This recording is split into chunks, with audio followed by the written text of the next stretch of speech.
Ladies and gentlemen, welcome to the Groyper Report. Tonight, we have some groundbreaking news to share with you.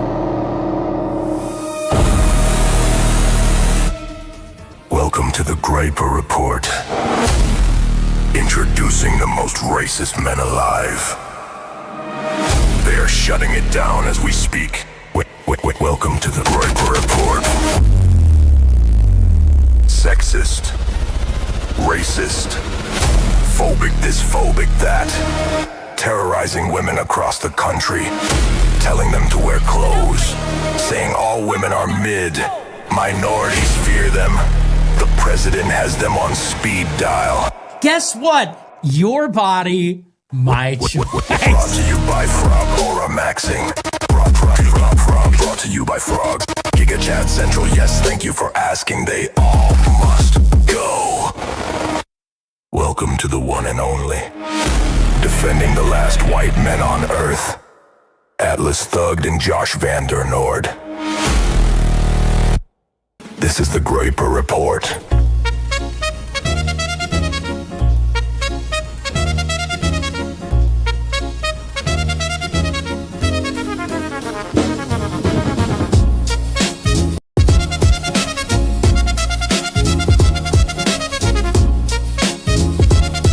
Ladies and gentlemen, welcome in to the Groyper Report. I'm your host, AtlasThugged. Long time, no see. Yes, I look different. No, I won't hear anything about it.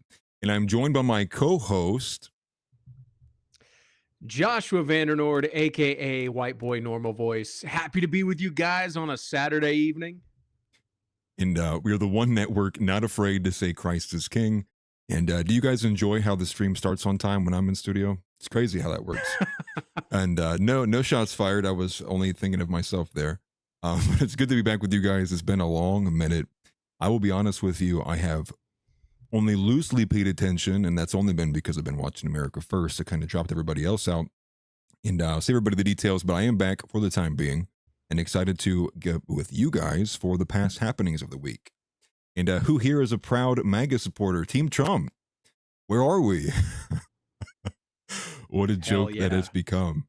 And man, so I'll go ahead and turn over to you, Josh. Just your thoughts from this week. What stuck out to you? What were you least expecting happened? And what are your takeaways? Dude, so, oh man, honestly, I still like it. It's one of those things where we've known Trump was not our guy for the longest time.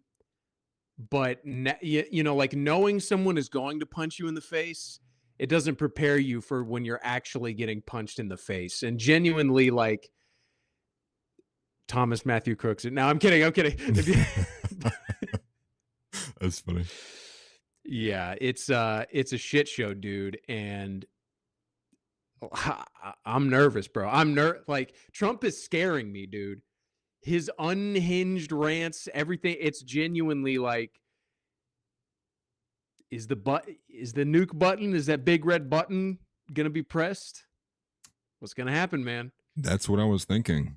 You know, that's kind of where the last I was actually paying full attention was with the Mad King threatening to wipe out an entire civilization. That was some of the and so I think when I saw that, I kind of thought to myself, this was the nuclear option I was fearing. Luckily, we didn't do that, but I think ultimately it's still on the table. I think really what we're in right now is ultimately just a delay, a potential, you know, the ceasefire, whatnot. I will say, though, the biggest takeaway for me this week is a bit on a smaller scale, and it is the fact that Alex Jones has fully broken out of the cocoon he has been in. And I don't know if you guys had caught this or not, but a few hours ago, JP Sears, and you guys don't know who this is, he's the redhead who does a lot of these kind of skits, the kind of comedic skits. And he went on, or Alex Jones went on with him, and they did a little skit together, and Alex took a low IQ test with JP Sears, and it was really good. And so I think it's just cool to have Alex Jones back on Team Truth, if you will. Not that he's going to say all of the right parts all of the way, but I think he's much less obliged and inclined to be on the Trump train anymore. So that for me was a great piece. I know that I saw something from him today where he was saying He's like, I've been stabbed in the back. This is ridiculous. If Trump continues, I'm going to expose him. And it's like, dude, let's do it, man. Let's go full throttle. Yeah. If you got something on him, release it. I do not care. I want Trump to go. I want him to share a cell with Harvey Weinstein, and maybe we'll just set the whole jail on fire to be safe. I would be cool with that. In Minecraft, that is, you know, in YouTube. Of course. Sometimes I forget where I Within am. the confines of the law, just and righteous Metaphorically. persecution, execution of the law. Yeah. In our minds. What did Nick say the other day? It cracked me up. Not suggestively. That, but not suggestively, right? Like that, but not suggesting anyone do it or do anything close to that. And really, I'm just more so waiting, like, what is going to be the market like, right? What is going to be the downstream effect? I mean, I'm going to imagine $4 gas prices are here to stay, or would imagine at least for the next year or year and a half, if you will. One thing I haven't been paying much attention to, but I would imagine there has been movement there, is like the JD Vance team, right? Team Tucker, Team Vance, Team Kent, Team Tulsi, although they have been, and they have been positing a bit more. I saw a few pushes from there. Although the majority of my attention has been in South Carolina. I've been paying a lot of attention to Mark Lynch, Paul Dans. I think that was kind of a crazy moment from Paul Dans, actually kind of being a viable candidate and turning it down. Zeb gave me some inside baseball on that as well. And I kind of went through the timeline too. I was backtracking a little bit of that, and full speed ahead. So props to you guys. I think South Carolina has a lot better of a chance of actually getting a viable candidate. And when I mean viable, not just a chance to win, but a candidate who is unwilling to back down on their actual principles. And I think Mark Lynch is really good on a couple of things. One of those being abolishing abortion, actually, which is actually kind of a bit rare for a conservative candidate coming out now. Now, it's a side point from a bit more of what we have for the Groyper report, but I think it's a great thing. And I think now there's potentially, you have Mark Lynch, you also have Thomas Massey. Obviously, I think him winning would be just a general net positive. And there's someone else I am forgetting. Obviously Fishback, but there's a third. Is anyone else coming to mind? There's a third person that I thought had a decent chance to win. Other than Push, Fishback, and Lynch. Yeah. I feel like there's another race that's been getting. There's something there, but I can't recall it. Damn. Was it like Oregon or something like that? No, not Oregon. I cannot Iowas, think. No. Maybe. I have no idea. Now I feel. See, this is how far out of the news cycle I've been. I'm just like, I can't even think off the top of my head anymore because I'm not reading anything tangentially, if you will, or peripherally. But I guess we can get started on Monday. I guess we give a summary of this week too for Nick. There was no show on Friday. I think somebody thought there was a potential for a collab or an upcoming collab. I think he said he's going somewhere. So I think I saw it from Kaiser Rev, actually. I think he was actually planning on potentially doing another collab. So that'd be kind of cool to see that. But Monday obviously was a reaction to Easter. What did Trump say? He was like, praise be to Allah. That came before. Did that not come before? We're going to wipe out your entire civilization tonight. We had No. That was his signature. That was like, you're a bunch of crazy bastards, and we're gonna blow you to kingdom come. Praise be to Allah. Yeah. Which, now here's the thing. I'll admit, like in a vacuum, like the praise be to Allah thing that's said in jest, not the worst thing ever. You know, like right. like I say, like Hail Krishna, like in a joking context sometimes. You know what I mean? Right. It's the fact that was the signature to like an unhinged diatribe about ending the world on Easter Sunday. Yeah. Not later posting or before posting Happy Easter or anything like that. Yeah, which I don't think he did. No, he didn't. He never did. He never said Happy Easter. There's another sign, right? But somebody asked, are we going to clown on the brown clown? That was another like through theme of this week. If anything, it's like the one thing that was a consistent theme through every episode this week was this continuation of SNEAKO and Nick going back and forth with each other. And I'm going to be honest, as somebody, like, again, many people might not know this, but I watched SNEAKO before I watched Nick. I actually got red-pilled. I wouldn't say I got red-pilled by SNEAKO. I was already kind of on some of those waves, but that's somebody who I found on YouTube who was like, not a raging cuck. And so I was like, I'll listen to that. But they're just going back and forth. And if anything, I would say this is SNEAKO looks like a baby. He looks like a childish, immature toddler. And that's probably the nicest way I could put it, to be honest with you. And there's even some other portions as well, too. There was like, he was doing a couple of streams with Bradley Martin. And Bradley Martin even kind of halfway had made a joke. And SNEAKO was like getting offended. And it's like, the caption, I think it was Pine Sap said this, you can't even make a joke around this guy. And it's seemingly what he's becoming. And it's like, where did this come from? This is not the SNEAKO I watched back in 2020, not in 2021. This is not the SNEAKO and the wife beater.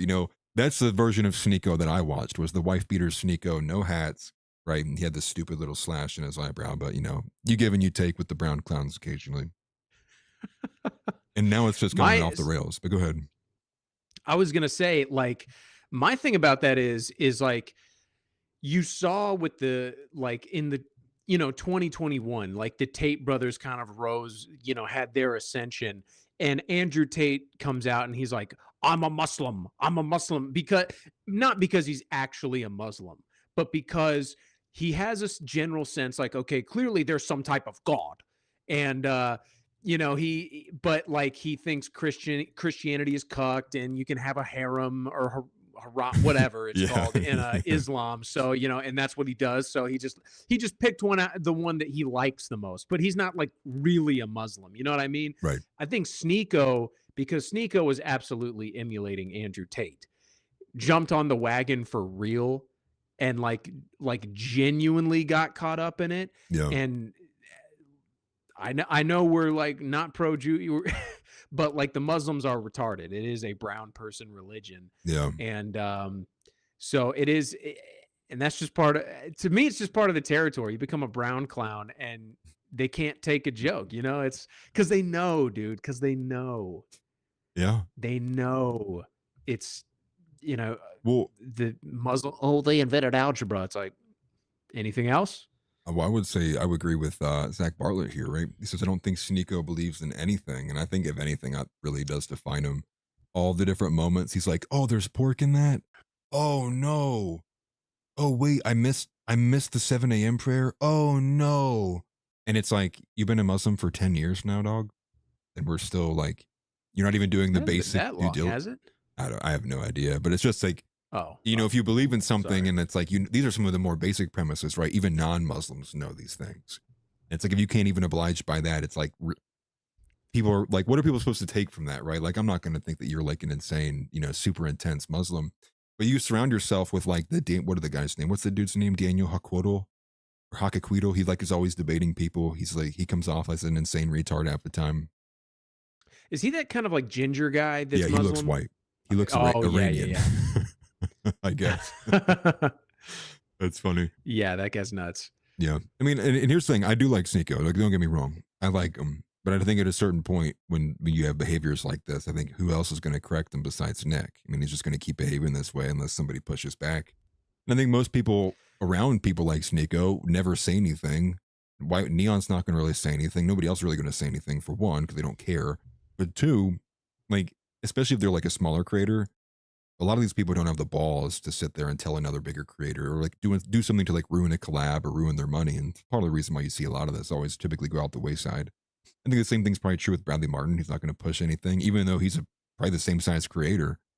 Not going to ruin a relationship that's making you money. So I think a lot of people have these kind of financial elements that come into play. And I wonder if that's part of it, because I've been watching Nick for like 8 years now. And I remember I was watching his show live when he got invited on to SNEAKO for the very first time. And so I've seen like this sort of the ebbs and flows of, how it presents online of their, friendship, so to speak. Yeah. And I remember there was a beef a little while back where it got leaked, where they were arguing and Nick said that you're a fair weather friend. Yeah.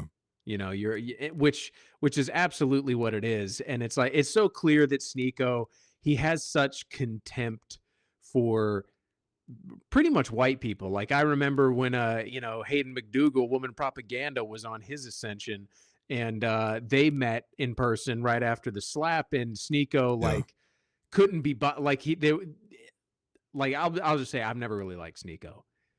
Like I've always gotten kind of a bad vibe from him. So No. I don't think like where Zeb would say like his friendship with Nick is a detriment to Nick. I wouldn't go that far. I don't think it's that serious, but No.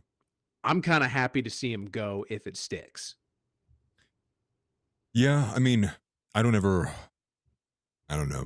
I guess I will say, here's one thing I will say too. If people would make comments, you know, I'm back, I've been gone. I will say I've had a very rough last week and a half, if not longer than that.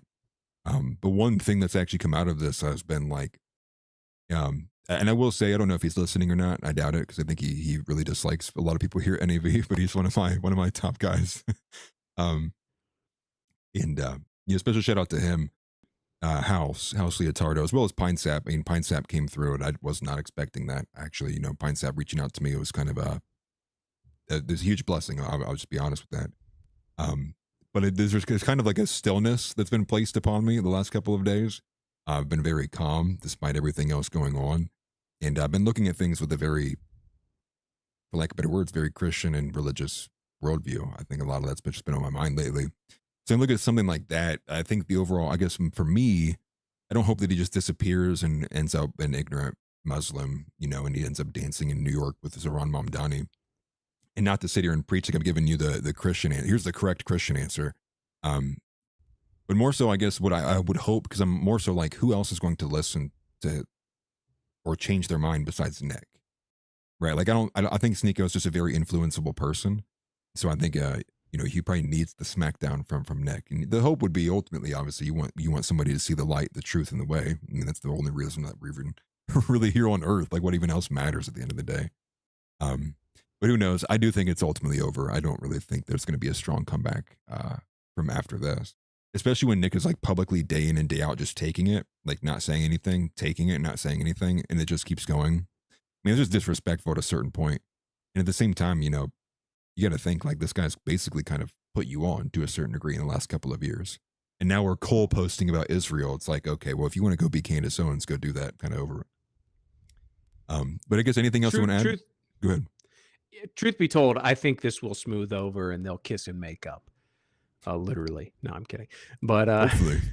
but I think I mean, I get the vibe that they're actually friends. Yeah. Oh, they definitely good friends. You know, I don't, but like, you know, I think it's just habit. Yeah, SNEAKO's being girly, he's being childish, you know, and I'll be honest. Is he like, how's he doing? Because like, no, you know, he's not the SNEAKO of 2021 is not the SNEAKO of 2026, and I don't just mean in performance. I mean in like notoriety. Yeah. So, I guess for him, Nick dissing him, well deserved, is a little bit more detrimental. You know what I mean? And his behavior, at least that's my changed. feeling. Well, it changed after the club accost too. I think he felt extremely slighted that he got stabbed in the back by everybody. You know, I mean, like I think in the words of Nick, like he took one for the team that day. Like SNEAKO was the one who got like attacked the most beyond there. And I think maybe that part of it is, if you look at it, who's the weakest in articulation? It's not Andrew Tate. It's definitely not Nick Fuentes. So, you know, when push comes to shove, I would imagine Andrew Tate could go on Piers Morgan and do a decent kind of, you know, PR like recovery, which he did. He went on like 100 podcasts after that. Then you have Nick, who's just like, oh, you know what? I think it was 12 million, Piers, actually. You know, it's like he'll find a way around it. SNEAKO would be the one to end up in a position where he's like, he's arguing, like he's seething, he's trying to cope. He's like, you know, he's making all these comments. So I don't know. I love it. That genuinely is one of my favorite clips of all time. I genuinely like laugh whenever I see it still. Is the clip after the club accost where they were streaming with Clavicular and someone said, super chatted, and they're like, hey SNEAKO, you still feeling strong about your take on Venezuela? And he goes, what did he say? Is like his third world oil is literally crude, and you see Nick in the background go like, yeah. Like, I love that, dude. Yeah.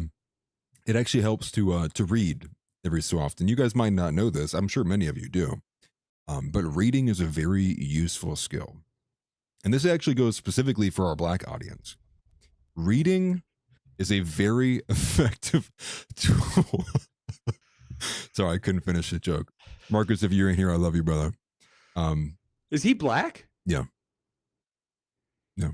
That's why he's top B. He's top black. That explains so much. I'm not trying to start things. I've just it's been a long That's week. funny, I'd though. first stream back. Some things might come out. You said that with some of your only black audience. That's hilarious. My looks like my social stream might have that's messed up funny, a though. little bit actually.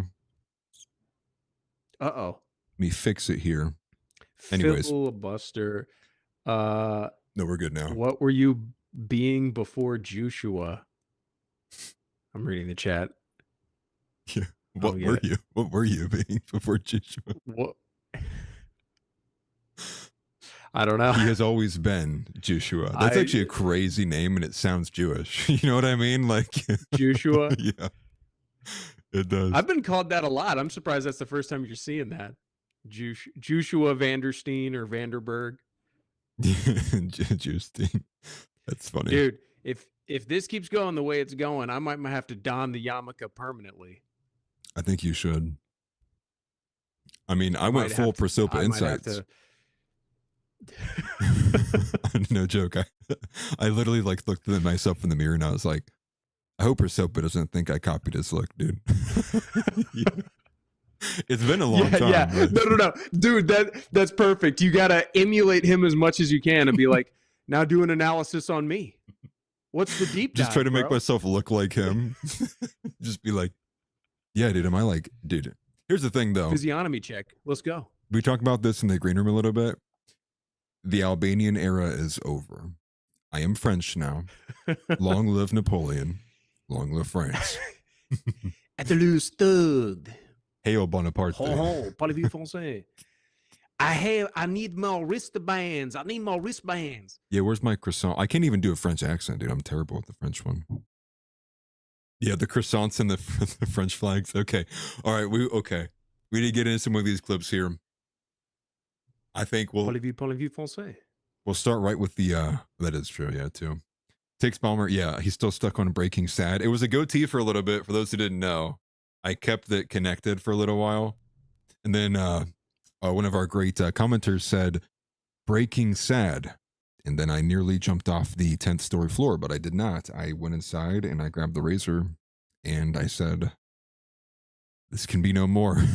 We have to make some change. So I became Jack Sparrow, and then the Shia LaBeouf comments came in, and I just can't escape anything. So here we are. See. I don't know if any of you guys in chat made this guy. When he got in the green room, I was calling him Tony Stark, but honestly, it does kind of have. If you just had the little braids, coming out of there, you'd be because you look more like Johnny Depp than you do look like what's the guy's name? Robert Downey Jr. Yeah.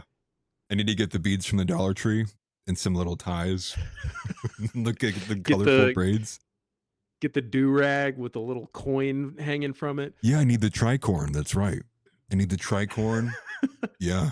And I need the little metal telescope so I can look out. Yeah. Look out my porthole or whatever it's called. Okay. All right. All right. Okay. Anyways, going back, I think the show is called We're All Groypers now, and I think this is kind of maybe a more nuanced take from Nick this week, which was, we're all Groypers now. And I think he was kind of making a point to, it was a New York Times article. And the New York Times article was off the back of some early reporting that involved Rod Dreher. I don't know too much about Rod Dreher, but all you really need to know about Rod Dreher, I think I'm pronouncing that right. But Rod Dreher was the one that we got the report from that was pushed by a lot of the big outlets that 40% of the young Gen Z staff in Washington are Groypers. And a continuation of that is this idea that even inside of this introspective article that was talking to Groypers, and this is where Nick made fun of the guy who did the Nazi salute at dinner with one of these journalists, but there were other people involved who didn't consider themselves Groypers, but agreed with a lot of the things Nick had said. And so making the point therein that even when the journalist made this point, they noted that even of those who were distancing themselves from the Groypers still sounded like Groypers. And so Nick made the point where all Groypers now, it's, are you an accommodationist Groyper or are you an accelerationist Groyper? It's like, those are the only few options that remain. And I think that's funny.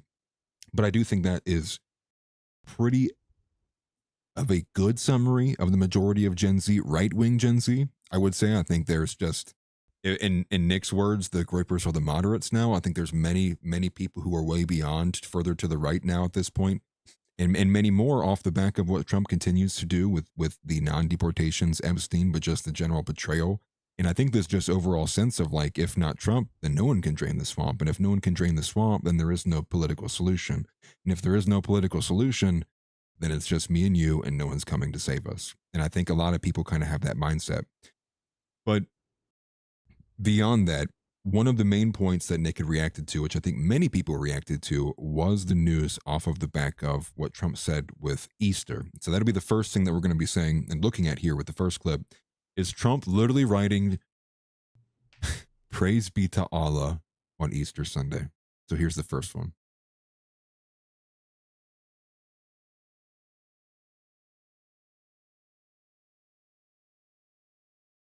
He said, quote, Tuesday will be power plant day and bridge day, all wrapped up in one in Iran. There will be nothing like it. Open the fucking strait, you crazy bastards, or you'll be living in hell. Just watch. Praise be to Allah, President Trump. And I don't know about you, but I saw this yesterday. And like Marjorie Greene and like Tucker Carlson and Candace Owens and everybody else, this is disturbing. It's actually sickening. And I'm not that guy. I think you know that about me. I'm not really one to be a bleeding heart or to clutch my pearls or to be sanctimonious about this sort of thing. But it's everything about this. It's everything about it. It's bad enough that we are in a war in Iran without a reason, without a plan B, an exit strategy, a plan. It's not enough that we're being lied to about it, that we're doing it for Israel. Americans are dying, and Trump is totally flippant about that. But it's Easter Sunday. It's literally the holiest day of the year, and this is what you post? Not Happy Easter, not Christ is risen, nothing. You threaten to bomb Iran, which is bad enough by itself, but then it's the profanity. Open up the fucking strait, you crazy bastards. Tomorrow we're bombing all your infrastructure. And then mocking God. And then praise be to Allah. And then mocking God in the middle of it as well. And this is when you realize Trump is evil. He's not a bad president. He's not surrounded by bad advisors or bad personnel or people that are disloyal or not giving him good advice. I've been trying to say this for years. It's him. He is the problem. He has always been the problem. This entire time, any way you want to cut it. It's not the people under him. It's not the people around him. It's not people failing him. It's him. And it's him at his core. It is because he is a completely hollow and wicked person. Who else, what other kind of person could say something like this? And it would be bad enough if you were a Fox News talk show host. You expect this kind of thing from Mark Levin. You expect this kind of thing from Laura Loomer.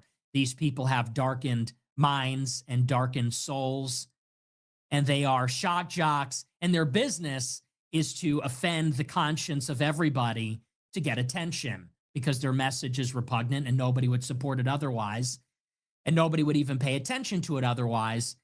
But this is the president of the United States. This is the head of the country on the holiest day of the year, threatening to bomb Iran. Open up the strait, fucking bastards. Praise be to Allah, President Trump. Who writes something like this? What kind of human being writes something like this? So, well, one thing I want to say too, I didn't do any soundproofing before, and I thought of that literally just as we were doing this. So if there's any big sound differential between the way, how loud me and Josh are versus the clips, please let me know. I can change it as we're going along. But Josh, your thoughts?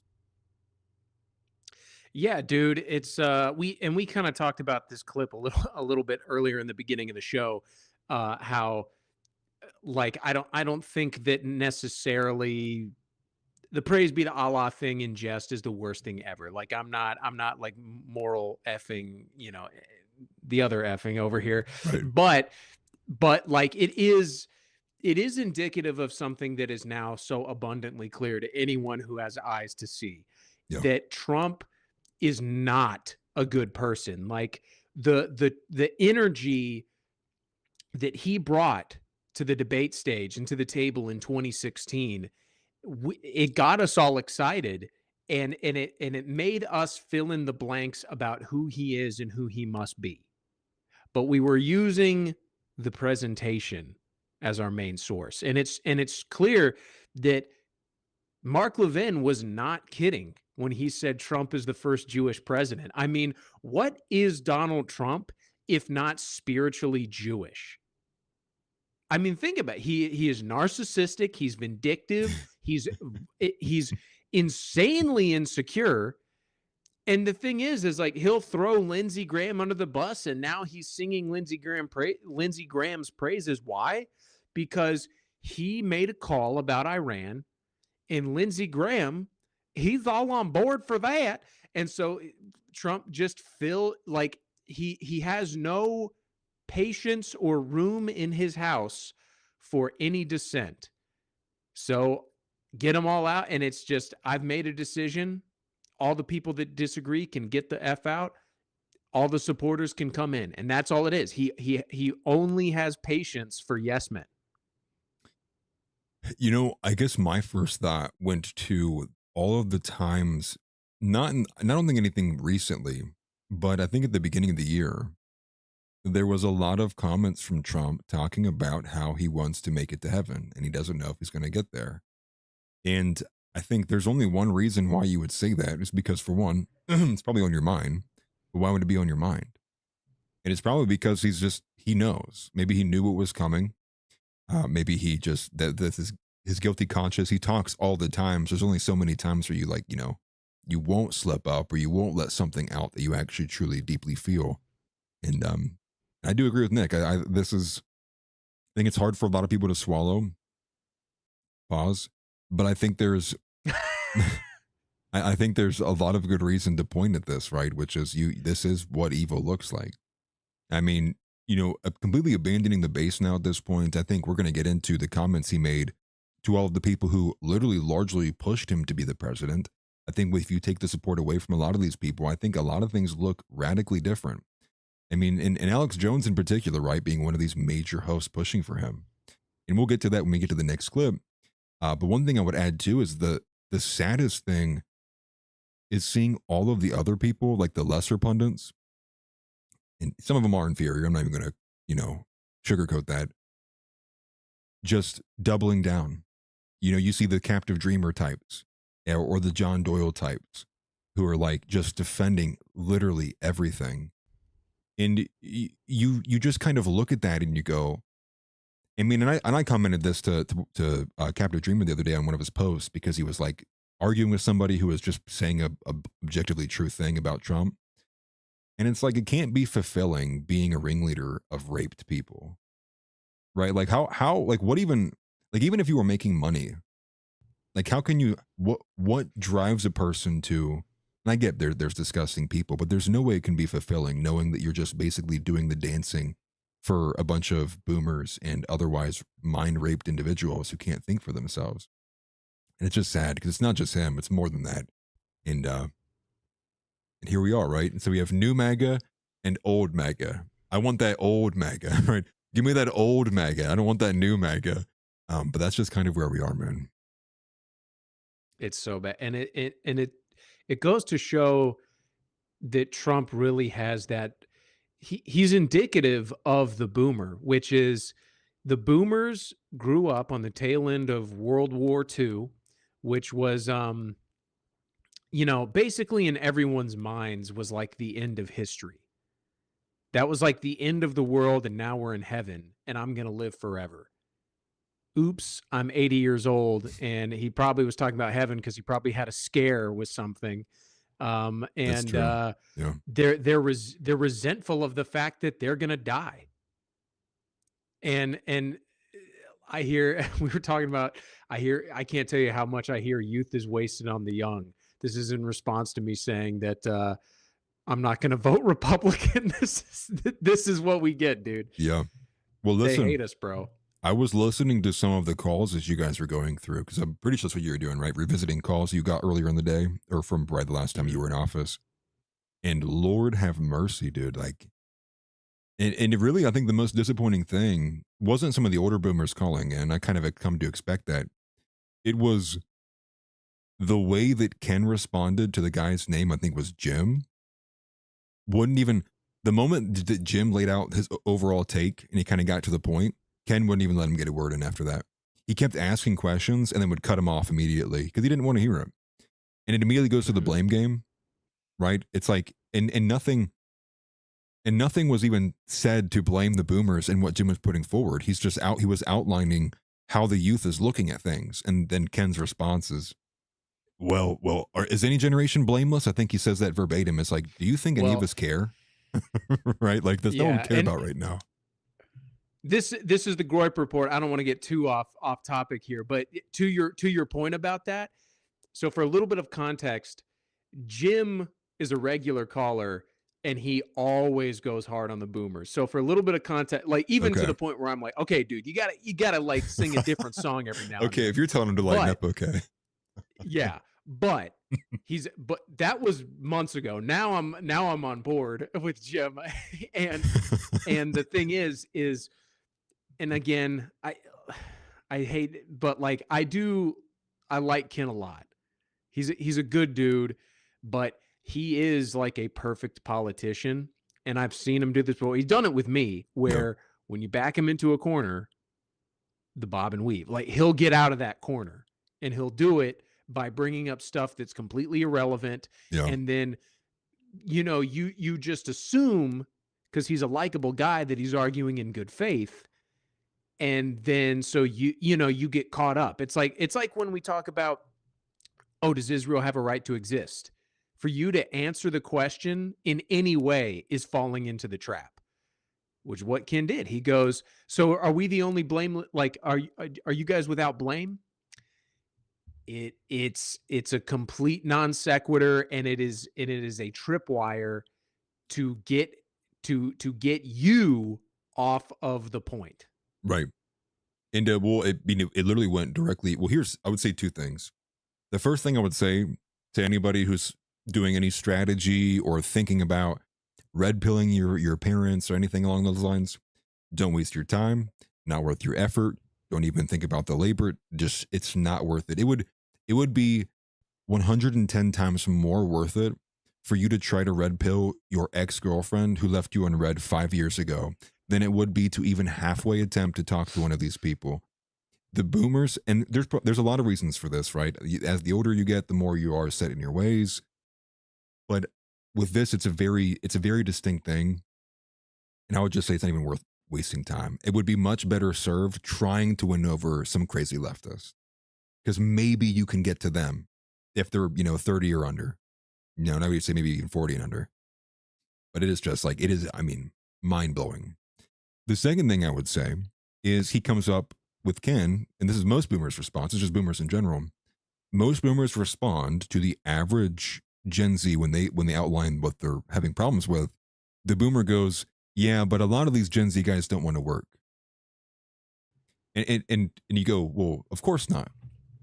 They were born into a society that was largely deracinated from what was given and born out of the sacrifice of the founding fathers.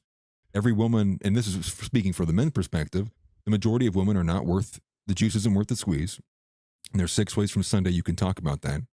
And then in addition to that, you obviously have the economical problems, which is just, again, same thing, inflation on everything, work twice as hard for half as much. And they're wondering why men don't want to work, why people don't want to work in general. It's like, well, because there has to be incentive, right? You want to incentivize behavior. What was the reason that you worked, Ken, or average boomer? Was because you wanted the home, and you were able to get the home, and you wanted the family, and you were able to have the family, and you wanted And it's just like, it's a very easy thing there. And it's all these things that they don't want to engage with, don't want to talk about. A lot of it goes to the root of feminism. You go to family court as well. And, but again, you know, if anybody didn't see that part of OTO, it's going to blow your mind away. I think you guys streamed it on here, right? Was it on NAV? It was, yeah, we've put OTO on Nav, so you can see it from last night. Yeah, from last night. It Definitely would, catch that. And that was the tip of the iceberg, dude. Like some of these other people, like, and I think I talked about this with you, and it was like 2 or 3 weeks ago, but this dude called in and he was giddy. It made me sick. It genuinely, like, you know, some of the, like all the calls we went over. Yeah. Like all these calls, like with Jim and everything, it's stuff where it's like, okay, here, typical boomer, you roll your eyes. This guy made me like pissed. Like, I want to find him, dude. He was giddy talking about how both of his kids were being deployed to the I heard this one. And he was like, I'm so happy that they are on their way over to defend us.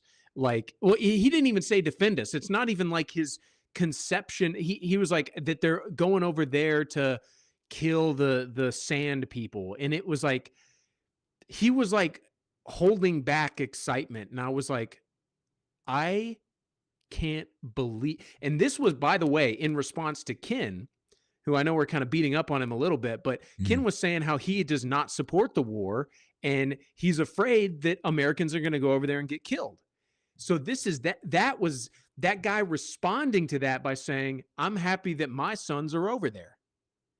That's disgusting. I mean, believe that. There's no other description for that beyond like, that's disgusting. That is grotesque. And I mean, and for more reasons than just, obviously, it's like not even for American interests, right? Like there's a lot of other reasons you could even say that. And that's why for the longest time, I held water for the boomers when Jim would call in and attack them by saying, you know, I would say things like, listen, look, I get it. They're retarded. They're evil. But like, if we grew up at the same time, we might be the same way. You know, it's like your container, you know, you take the shape of the container you're in, that type of thing. But honestly, it's at the point where it's like, if you leave your baby in the car and it melts, and it's like, oh, I didn't know that would happen. Doesn't matter. Right. Your ignorance, it is malicious ignorance, and you have to go. Right. That's where I'm at now. Well, I've been there for a hot minute, and part of the reason is like, and I've kind of always just tried this kind of comparison and contrast, which is a lot of these boomers will sit there and they highlight the founding fathers and how beautiful the Constitution is, and you know, everything that is what was the birth of America. But on the same hand, you go, well, look how destroyed and destructive healthcare and the insurance economy is in general. I mean, like, look at all these sunken costs, like, but there's no really way to go about it because trying to do any of these privately or outside of work benefits, you're paying hand over fist. Well, that's just the way it is. Excuse me. First of all, the people who built this country literally burned theirs to the fucking ground over a 3% tax. And how did we end up here where we are rife with many worse problems? I mean, social degeneracy is one thing, but even if you just look at like the economic mechanisms and systems of things like insurance and healthcare and the overall, I mean, these things are, they need radically reformed at the bare minimum, if not completely overthrown and reworked or restructured. And the response you get from a lot of these guys is like, well, that's just the way it is now. You know, well, what can you do? I mean, like, I'm sorry, but I think that's the real kind of break here, which is, I mean, there's obviously a bunch of big differences between the boomers and the younger generation, but I think the younger generation is like, you're telling me to keep our heads down, like, and basically enslave yourself to the system. But there's nothing we can do. It's too tall of a task for us to deal with. And, you know, don't inconvenience me. Just put your head down and just put your head down and take it. And this is like overall, that's kind of the broad message that the older generation sending the younger generations. And I always think of that post from Woe, which is when he was responding to that old dude, which he was like, when Zoomers are doing unspeakable things to you and your family, I hope you will understand this is the reason why. And I'm really think that people just are not grasping the strong animosity that there is growing. I mean, just towards the system in general, but towards the generation specifically that precedes us that are, quite frankly, in the way, who are all aware of the same things we are, but refuse to do it, or what, in your words, are just maliciously ignorant. I know. Did you? I wouldn't blame you if you hadn't, because it's like brand new. But I think it was yesterday. Sam Hyde released a new video where he interviewed this guy. I don't know who this. It was like they just grabbed this guy off the street, but like they just interviewed this old dude who was supposedly an inventor. He was like the quintessential boomer dude, not like 60s boomer and older, but like the born in the 70s, grew up in the 80s boomer, where he was talking about like, oh, you believe in your sky ghost, and I'm an inventor, but I never did anything. Like he was talking about how was it Led Zeppelin stole music from black people. It was like, and how he doesn't have any money in like savings, like these people. This is what I said to my boss before, is it's like they always say, oh, you're a 28-year-old baby, you know, what do you know, you have no life experience. And I'm like, it's like, okay, I'm not a 28-year-old arguing with a 60-year-old. I'm a 28-year-old arguing with a 25-year-old from the 80s. Yeah. Because you have not developed any new opinions or thought or taken in any new information in the time since. And this was actually, to Ken's credit, there was some guy who called in. He was a military man, and he was talking about how he was basically full blown, we got a glass Iran. You know, these people are evil. They're the #1 state sponsor of terrorism. You know, he just buying the company line through and through. And Ken was ragging on. He goes, I know that in their hearts, Iran wants to kill us. And Ken goes, how do you know that? And he goes, like, I saw it happen, like back when I was a kid. And he goes, like what, on TV? And he's like, well, like through sources. And I'm like, okay, but you like, this is what I'm saying is like the boomers absorbed information through the TV, and because there was one channel to get it from, they thought that was like, well, I'm well informed. And now that there's TikTok, they go, these kids don't know anything because it's hard to evaluate information because some of it's fake, even though they just watch Fox News. I mean, it's these people, man. You know, and to throw them a bone, and not to really throw them a bone, but just to maybe be objective, is like, to them, they see all of what they've done as like, look, like I'm helping this clearly disheveled black person who would have been just like me had it not been for that one racist guy down the street. And also, I look like the guy from American History X too, which is crazy. But but the younger generations, what they see is they see the older generations literally taking money out of the pockets and the food off the plates of them to give to these Nissan Altima, you know, curb riding heathens. And I mean, there really does lack a word that describes that kind of anger, that rage, which is a deeper rage. It's like a betrayal, again, of your heritage. It is a heritage betrayal. It's probably how the founding fathers and many of the men during the initial times felt about Benedict Arnold. Like, you literally betrayed us in the most deepest of levels that you possibly could have done. You know, how many lives of our brothers did you sacrifice and turn over because you wanted to make a quick buck? You know, or like, or things of that level too. And I think there's a lot of great work as well from, you know, authors like Ehud Wood on this stuff too, you know, alienist versus kinist. But there's something deep about that. And I think a lot of people maybe even struggle to articulate it, but that they definitely feel it. And that's what they see when they see Somaliland in Minnesota, and they see, you know, Somaliland in Columbus, and they see a bajillion Hasidic Jew communities where they're like, we have our own private police force and the government pays for everything, and we don't even work. It's like, dude. And then everyone else is working 55 hours a week to barely survive in an apartment they don't even want to be in, where they just got left by their girlfriend who weighed 400 pounds who went and fucked a black guy behind their back. And it's like, and then they're like, why don't people want to work? It's like, oh, how about we answer the question of why the leading cause of young men in this country is suicide? And when you guys can even get close to the answer of what that actually is, then we can have a conversation. But again, I don't even think it's worth having a conversation. We just need to write boomers off completely. I'm done hearing their retarded opinions anyways. But Yeah, speaking to that, literally just walk away.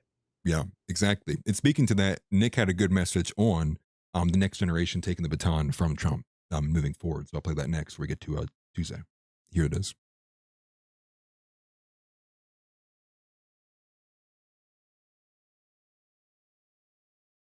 Solution is to recognize the legacy of Trump and Trumpism while also acknowledging that it isn't the end all be all. He was a necessary step, a first step, but he was never going to take it all the way, and he can't, and he won't.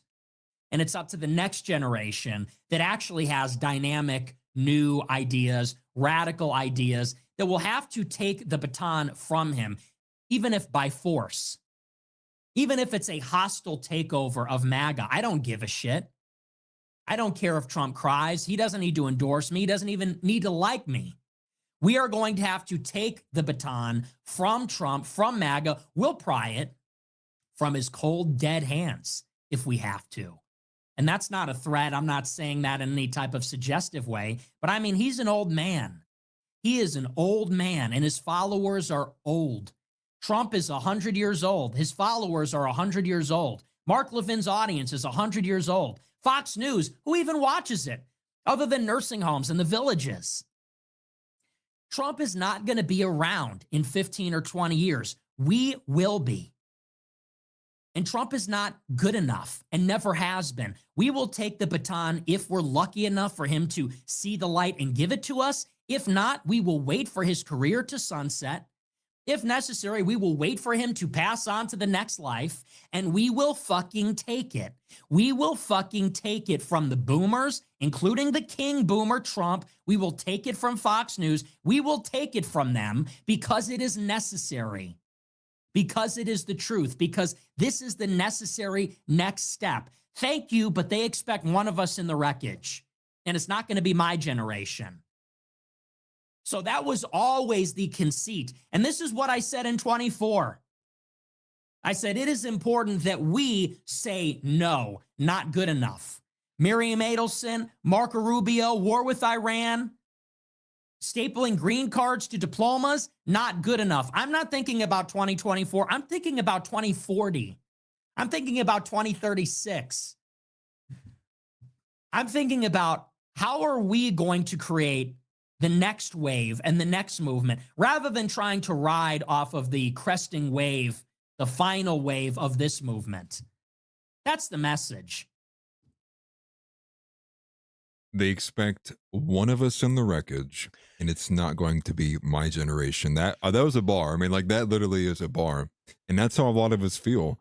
And I think it might be surprising, I think, maybe to a lot of these maybe more older, like MAGA individuals, when they see this kind of the spiteful kind of response. But I'm all here for it, and I think that's exactly what needs to happen. It needs to be a hostile takeover, and I think it needs to be unfriendly the whole way around. I think we need to not play this game of caring about how people feel, because at the end of the day, it's your life, it's your children's life, it's your family's life that's at stake.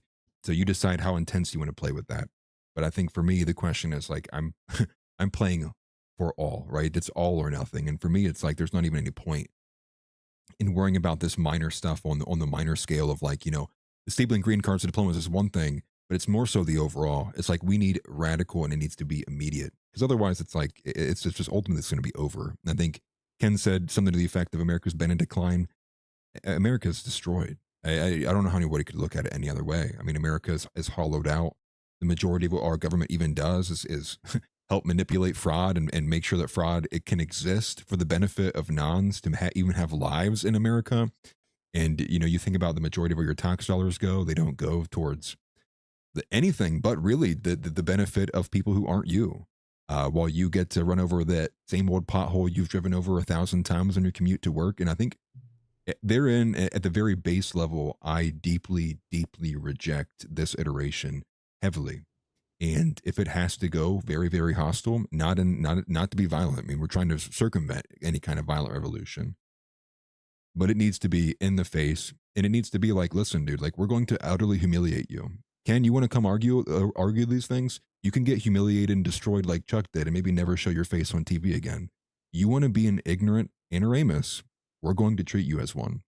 I think people need to be like that, to be honest with you. It might sound harsh, but I think if you want your country back, you go 200 years ago, they weren't having conversations. They were fighting for it. And so I think we need to take that same energy. But Josh, your thoughts? Well, and it's funny you mentioned that 200 years ago. This is actually something I brought up on the show this past week. Is I said, guys, why should Trump give me a reason why Trump should not pack the court? Now, and I was saying this to them because obviously I think Trump packing the court, who's he gonna pack it with? A bunch of like Jews, you know, so that would be bad. But like, you know, you get where I'm coming from arguing with them. Is Yeah. It's like, if Nick Fuentes was the president, if Zeb Boykin was the president, why should Zeb Boykin not pack the court? You know what I mean? Right. And they're like, it's not what the founders would want. Yeah. And it's, And that is the so you even mentioned this. They go, even the boomers must look at little Somalia, so Minnesota, and feel something wrong about it. And perhaps in their heart of hearts they do, but the inevitable wall they can't get over is this artifice caricature of the founders. right.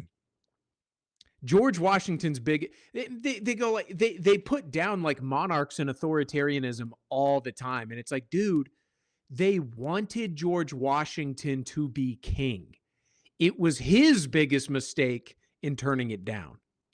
Well, it's what I mentioned earlier. It's the having their cake and eating it too. They'll point to the founders for certain things, but then completely ignore they want only pieces of the founders. And it's like, so you really don't want the founders. And if the idea here is that the founders wanted some multiculturalistic, pluralistic, you know, secular society, is like, I'm sorry, like you don't even deserve to have the brain that God gave you if that's what you're going to do with it. And so that's what I think is ultimately what really kind of drives the anger there too, because it's like, you know, that saying where it's like, don't cite to me the texts, I was there when they were written. You know, that's the vibe you get, where it's like, don't bring those people up when you're unwilling to engage with everything else they believe too. Don't cite the people who was only surrounded by whites, majoritively whites, when they built and wrote the thing, who literally specifically wrote afterwards, like John Adams' case, this is only for a wholly religious people, so otherwise it's inadequate. They don't care. They literally don't care. And part of the reason of why they don't care is because it's just easy to not care. Why would you care if you were in the winning position? Like if you were winning the ball game by 45 points with no chance for the other team to come back, would you give a shit? You would do whatever you wanted on the court. You wouldn't care what the ref was saying to you. You could foul out if you had to. You wouldn't care. And that's how the boomers are playing it. They sucked all of the life out of what they could from the systems while they were available to them. And then sit there. It's like what's that little picture, that little meme where it's like the water's coming out of the big pipes. There's that real fat one who's like eating like the majority of it. And then there's like the tiny one who's like trying to get like the little droplets at the end. I mean, that's who these people are. And, you know, and it's a crazy thing because they hinge on all this fundamentalism, and they always talk about all like these benefits and everything. And they live in a different time. And we can only really kind of go in on that point so many times before hopefully people just get it. And they just are like, you just got to move on, right? I would look at them no different than I would look at an animal in a barn, to be honest with you. And it's so funny because one of the big problems, and Zeb even talks about this, that we have in South Carolina is all of the like New Yorkers that are moving here. And it's one of those things where like, I'm not even from South Carolina, but like these people move here and they are clearly New Yorker. Like their phenotype is they're really like Jewish or really Italian. They're noticeably not from here, and they're arrogant, pushy assholes. And my boss, who's a born and bred South Carolinian, he's been here his entire life. He's lived in pretty much the same town his entire life. He cares about and loves his state. He complains all the time. He's like, dude, we need to, like, I want to do something to get these people out of here. And I'm like, me too, dude. Let's take that ball. Let's take that ball and run with it. Yeah. Let's remigrate everybody. Well, you know what's funny is I'm hoping that Hitler escaped in a Nazi UFO to the moon, to the dark side of the moon, and Artemis 2 Brought saw him it, and back. now the space armada is on its way here. They're like they unfroze Hitler's head, and him and Walt Disney are like piloting a mech. There's a perfect society on the dark side of the moon. Yeah, Can someone give me the racial demographics of that? Yeah, it's 99.1% white. Oh, that's crazy. You one could hope. If only, dude. You- If only, dude. I'm waiting for them to violate the Prime Directive, you know? Yeah. And it's kind of like wishful thinking. I do have hope that with Dan Blazerian rhetoric, I mean, we talk about James Fishback rhetoric. Dan Blazerian having any amount of success is going to be a change. And I am here for it. I don't even care what your opinion is of Dan Blazerian. I'm not even going to listen to you. I'm going to be a boomer. I'm stuck in my ways. Yeah. That's a great thing that you brought up, son. They're sorry that happened. I want to hear. What Dan are you going to Blazerian. do? Vote for a Democrat? No. I'm voting for a Nazi. Yeah. Well, and here's the best part. Did you see? Now, this isn't anything good about this at all, but did you see Owen Schroyer recent post that was going decently viral that has had the caption, "Is it time we vote for Democrats?" No, I hadn't seen it. Literally, What do you? my timeline the other day was like 5 straight quote tweets of this post. And the one, and Biggest Dick has mentioned it in here earlier, but again, Captive Dreamer, I'm gonna be honest, I can't stand this dude. Like I posted this earlier too. I said grab Lindsey Graham's neck and squeeze Groyper. It's like I posted it earlier. But I would more so do that for Captive Dreamer in Minecraft. And he quoted that post from Owen Schroyer and said, "This dude," something to the effect of like, "This dude didn't even deserve to get pardoned, by the way," or something. And it's like, now the position is, if the guy disagrees and is thinking maybe I need to cross the aisle, he should have not even been pardoned for things that he didn't even do in the first. Like it's nonsensical. It's extremely spiteful. That's how women argue, right? I think I saw this the other day. No matter how racist a guy is, he will save a man from another color from a burning building. But a woman, the least racist woman that you know, will laugh at your funeral because you voted the wrong way. And this is like, that's the kind of energy I'm seeing from those who are remaining, who are left in MAGA. It is this very bitter and spiteful. It's like, yeah, you guys, you're the ones wearing egg on your face. It's like, I'm not even that mad anymore. It's like it's almost kind of like they're telling you, they're signaling to you like how miserable they are, but they're stuck there. This is like, this is the bed that you have made. You must lay in this now. Because you think about it, for John Doyle, where could he go? No amount of apologizing to him and trying to rebuild his image is ever going to fix the fact that he lied straight for like 5 straight years, if not longer than that. So there's a sense of it where you're like, I hate these people, but at the same time, they're kind of telling you, when you hear a miserable person spouting off, you go, well, I didn't enjoy being bitched at, but at least they're miserable, so who cares? Right? It's like, you give and the take there. I know, dude, and it's making me double down. It's crazy. Where like literally just about every person in my personal life, parents, best friend, and I'm like, I won't marry a woman who has not saved herself till marriage. They're like that's just not realistic. And I'm like, I don't care. Then I will never get married. Yeah. And oh, don't say that. And you like, you got to look past all that. I'm like, nope, absolutely will not do it. Yeah, look past it, like how you guys look past family court and how it's actually a huge problem to the ability for any of this to be a thing, right? Yeah, that's crazy. If you're gonna pound and stomp your feet, and I'm not talking about my family now, I'm talking about just boomers in general, about like the founding fathers and all this crap. All right, well, I'm voting for Hitler, and I'm gonna run a race against Lindsey Graham, and like a hypothetical Lindsey Graham, and tank it for the Democrats. Whatever, don't care, doesn't matter. Yeah, right. I mean, at this point, like I'll literally vote for. I mean, the definition, I would vote for a ham sandwich, just so I could have the ballot and I could give it to somebody and be like, "This is what I did with my vote." Since it's all a joke to you guys, anyways. Like I voted for Whoopi Goldberg because who even cares? And then they wonder, like, they see all of this and they just they can't understand it. But anyways, though, moving on to maybe something more back to the Groyper report. Yeah, right. Something more, maybe more substantial than actually happened. And the biggest thing that did happen this week was the announcement of the ceasefire. That was like the big thing that's happened so far through this week. I guess I would say. And so this ceasefire is a defeat for the United States. It's not, of the 39 days, 40 days, whatever it was, that 39-day conflict, whatever you want to call it, military operation, I don't care. It was a failure to the United States. We are now in a worse off position than what we previously were. Things are more destabilized than they previously were. The markets now have basically are getting ready to, which I would imagine the ceasefire will fall apart. I don't have any strong feelings towards it. I did see a report just before we went live on the way back home from the gym that did say that tensions were extremely high. Because I believe they are meeting right now in Islamabad. I think Vance's team is right now in Pakistan meeting. I don't know all the countries that are there trying to facilitate these negotiations. But the comment from the report was that it was extremely tense. It was very, very tense negotiations happening.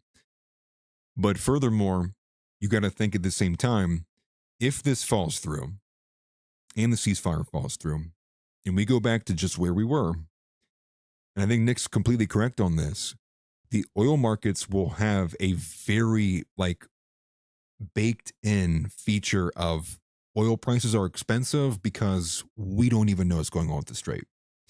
And part of the reason why the ceasefire, why the negotiations were tense was not just that they were tense in general, they were tense because, quote, Iran was unwilling to concede at all on the Strait of Hormuz. And so we're right back to where we were, square one. And so, again, and it just sucks because we're waiting for now a further price shock. We're ready to see what else is going to get more expensive. And this is in addition to all the inflation ongoing, even outside of the conflict, kind of exacerbating it all. But here's Nick. This is the next clip we're going to go to. It came from Tuesday. This is Nick on the humiliating Iran ceasefire. Here it is.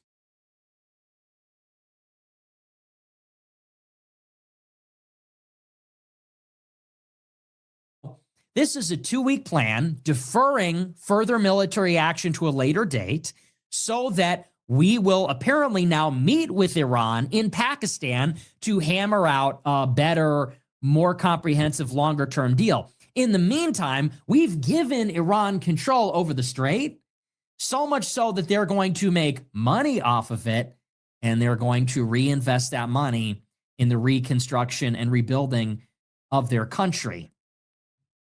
Now, this is what was announced earlier tonight. And what's interesting about that is this is a complete and total U.S. defeat. This is an absolute, there is no ambiguity here. It's not debatable. It's not subject to interpretation. We lost decisively. It's like I said, when we got into this conflict, we had about 5 military objectives here. And these were the things we were demanding from Iran. We were seeking an end to their nuclear program, forfeiture of their highly enriched uranium stockpile, restrictions on their ballistic missiles, restrictions on their support for regional proxies, and regime change. Of course, once the war started, Iran seized control of the strait, and so the 6th objective became to wrest control over the strait, or at least open it for shipping. We did not achieve any of those things. Any of those things. There is no regime change. We did not suppress or destroy their capability to build and launch drones and missiles. So they maintain that conventional strategic capability. We did not seize or in any way restrict their ability to enrich uranium. We didn't take their stockpile of enriched uranium. We didn't restrict their ability to further enrich or make more enriched uranium. We did not meaningfully degrade or destroy the Iranian Revolutionary Guard, and the regime remains intact. The only thing that you can say that we achieved from the war is that we dealt a pretty significant blow to their Navy. Arguably, we damaged a significant percentage of their missile launch platforms, and probably their stockpile of missiles is less than 50% of what it was before the war. But it was not destroyed. It was not annihilated. And neither was their Navy. They still maintain a pretty substantial Navy, which consists in fast and maneuverable speedboats. They still maintain about 50 tiny submarines, which they use to close the Strait of Hormuz. They still maintain their mine-laying vessels. So the IRGC still has a very small and nimble and mobile Navy, which, again, they use to close the strait. It's just those bigger ships which were destroyed. That's about all that you can say. So we did not achieve any of the objectives that we set out to accomplish. And not only did we not achieve a single objective, but we're actually worse off than we were before. Prior to the war, you had free navigation in the Strait of Hormuz. Now, this is Iranian territory. Iran has claimed this waterway. They have taken it. They have seized it. And now they're using it to enrich themselves. Now, this is Iranian territory, and they're charging a toll. So the status quo actually empowers Iran more. We set out to take things away, and after these 39 days of war, Iran has more than they had before in terms of capability. In terms of quantity, yes, they've lost some of their command, control, and communications. And yes, they've lost a lot of equipment, and we dealt a very significant blow to their military and conventional forces. In terms of quantity, their armed forces are degraded, but in terms of capability, nothing has fundamentally changed. They still have their drone and missile-producing cities buried underground, totally operational, and they will be making drones and missiles for the next 2 weeks. And they still have a stockpile of drones and missiles, and they still have launch platforms hidden and dispersed throughout the country, and they still have the IRGC in power with a decentralized chain of command. It's all still there. And now they have the strait. So, Josh.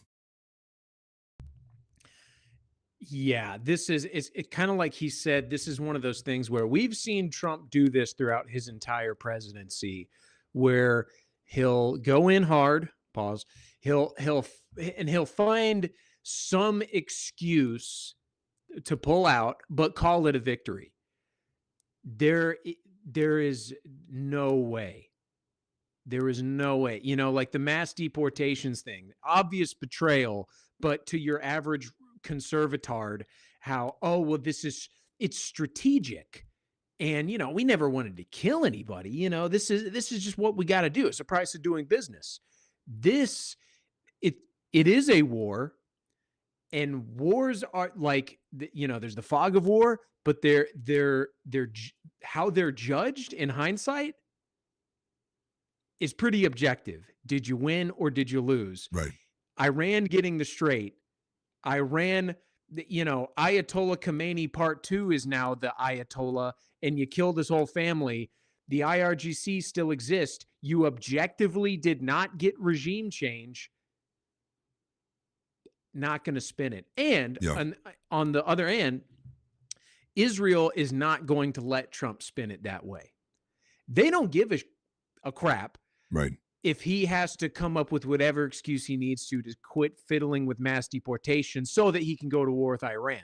It's not going how he thought it would, you know. And honestly, I think Iran, you know, they're not really like, I think they genuinely wanted peace leading up to this.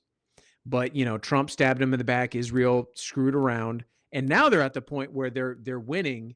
I think they're actually feeling pretty confident. So I think, and I think Nick talked about this later, that the ceasefire was actually a strategic play by them to poison pill like the ceasefire in itself. Like they knew that demanding Israel stop attacking Lebanon, they knew they weren't going to do that. They almost like were certain Israel would attack, and they did. And it only strengthens their position. Yeah. So hats off to them, honestly.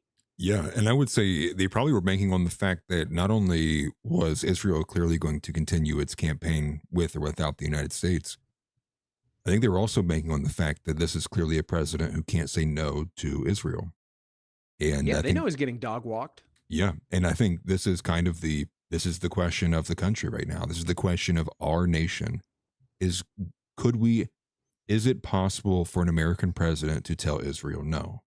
You know, to borrow it from Nick, and I think this is where a lot of people are at. And I think what we're seeing as well too is this is going to become a broad umbrella issue. We saw it with Zoran Mamdani, right? Like what carried him into fame was the weird, odd, like game show esque way they like were hammering him on like not going to Israel as mayor of New York City, and people were like, "What?" You know, like what does any of this have to do with like, you know? And he answers like, "I'd go to the 5 boroughs, right? I'd go to New Yorkers. I'd go see these guys and go see what's going on." And at the same time, there's also an element of the ceasefire too that we're not going to play a clip from Nick, but I think it does need to be brought up too, is the fact that Iran also has a point in this, or a pressure point in this, which is the time, which is the idea here that the United States can, quote, build back better than what Iran can. So Iran, wanting to ensure that it's going to actually achieve its win conditions, is also on a bit of a heightened timeline as well, because the United States will obviously be able to build weapon systems, interceptors, unabridged, really, essentially, because no, we're not getting bombed or attacked here. But Iran, the whole surface of the country has been bombed thousands and thousands of times. And so they're going to have difficulty being able to build back better, especially while other attacks are still ongoing, even from other nations too. So I do think there is an element to what you're saying there as well, which I think the ceasefire could ultimately be just that. Maybe a potential kind of pause to then kind of calibrate, specifically for Iran, what is really our win condition, and are we willing and prepared to take this to the next level, since we just got threatened with nuclear warfare? Like, where do we go from here? What are we going to do?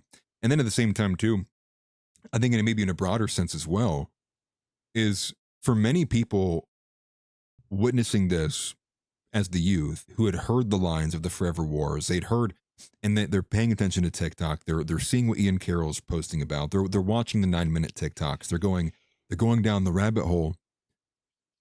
This last, I mean, just 7-8 months is like a permanent cementing to many people's minds that America is an evil nation, that America is just as much of a terrorist as the people we claim to go and bomb to pieces thousands of miles away.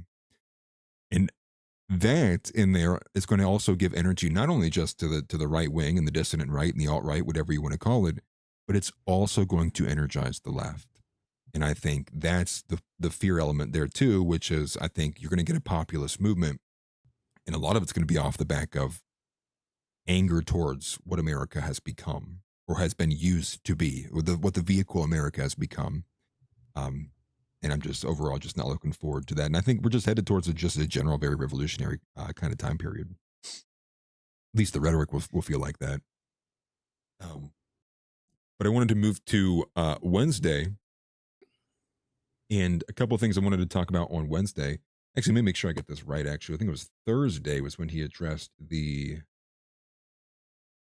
was the meme. Okay, so here's another point I want to get to, and we'll get to the Truth Social post, the truth that John Doyle, in the words of John Doyle. So we have here is the containment right. And this idea, obviously, I put a little bit of a video together on Joe Kent as well, in the containment right here, which is the Joe Kent, Tulsi Gabbard, the Rockbridge Network, which is Tucker Carlson. You also rope in David Sachs in there as well, Rebecca Mercer, Peter Thiel, the big financiers behind this. And it's the idea that you're still going to get, and this is Nick's prediction, I'm inclined to believe it, is that these same people who are all against Trump right now are going to be telling you and pushing you to vote for JD Vance in 2028. And that includes Candace Owens, that includes Tucker Carlson, that includes Megyn Kelly. I don't know about Alex Jones, but I would suspect he's going to lean that direction at the beginning. We'll see where he goes with that.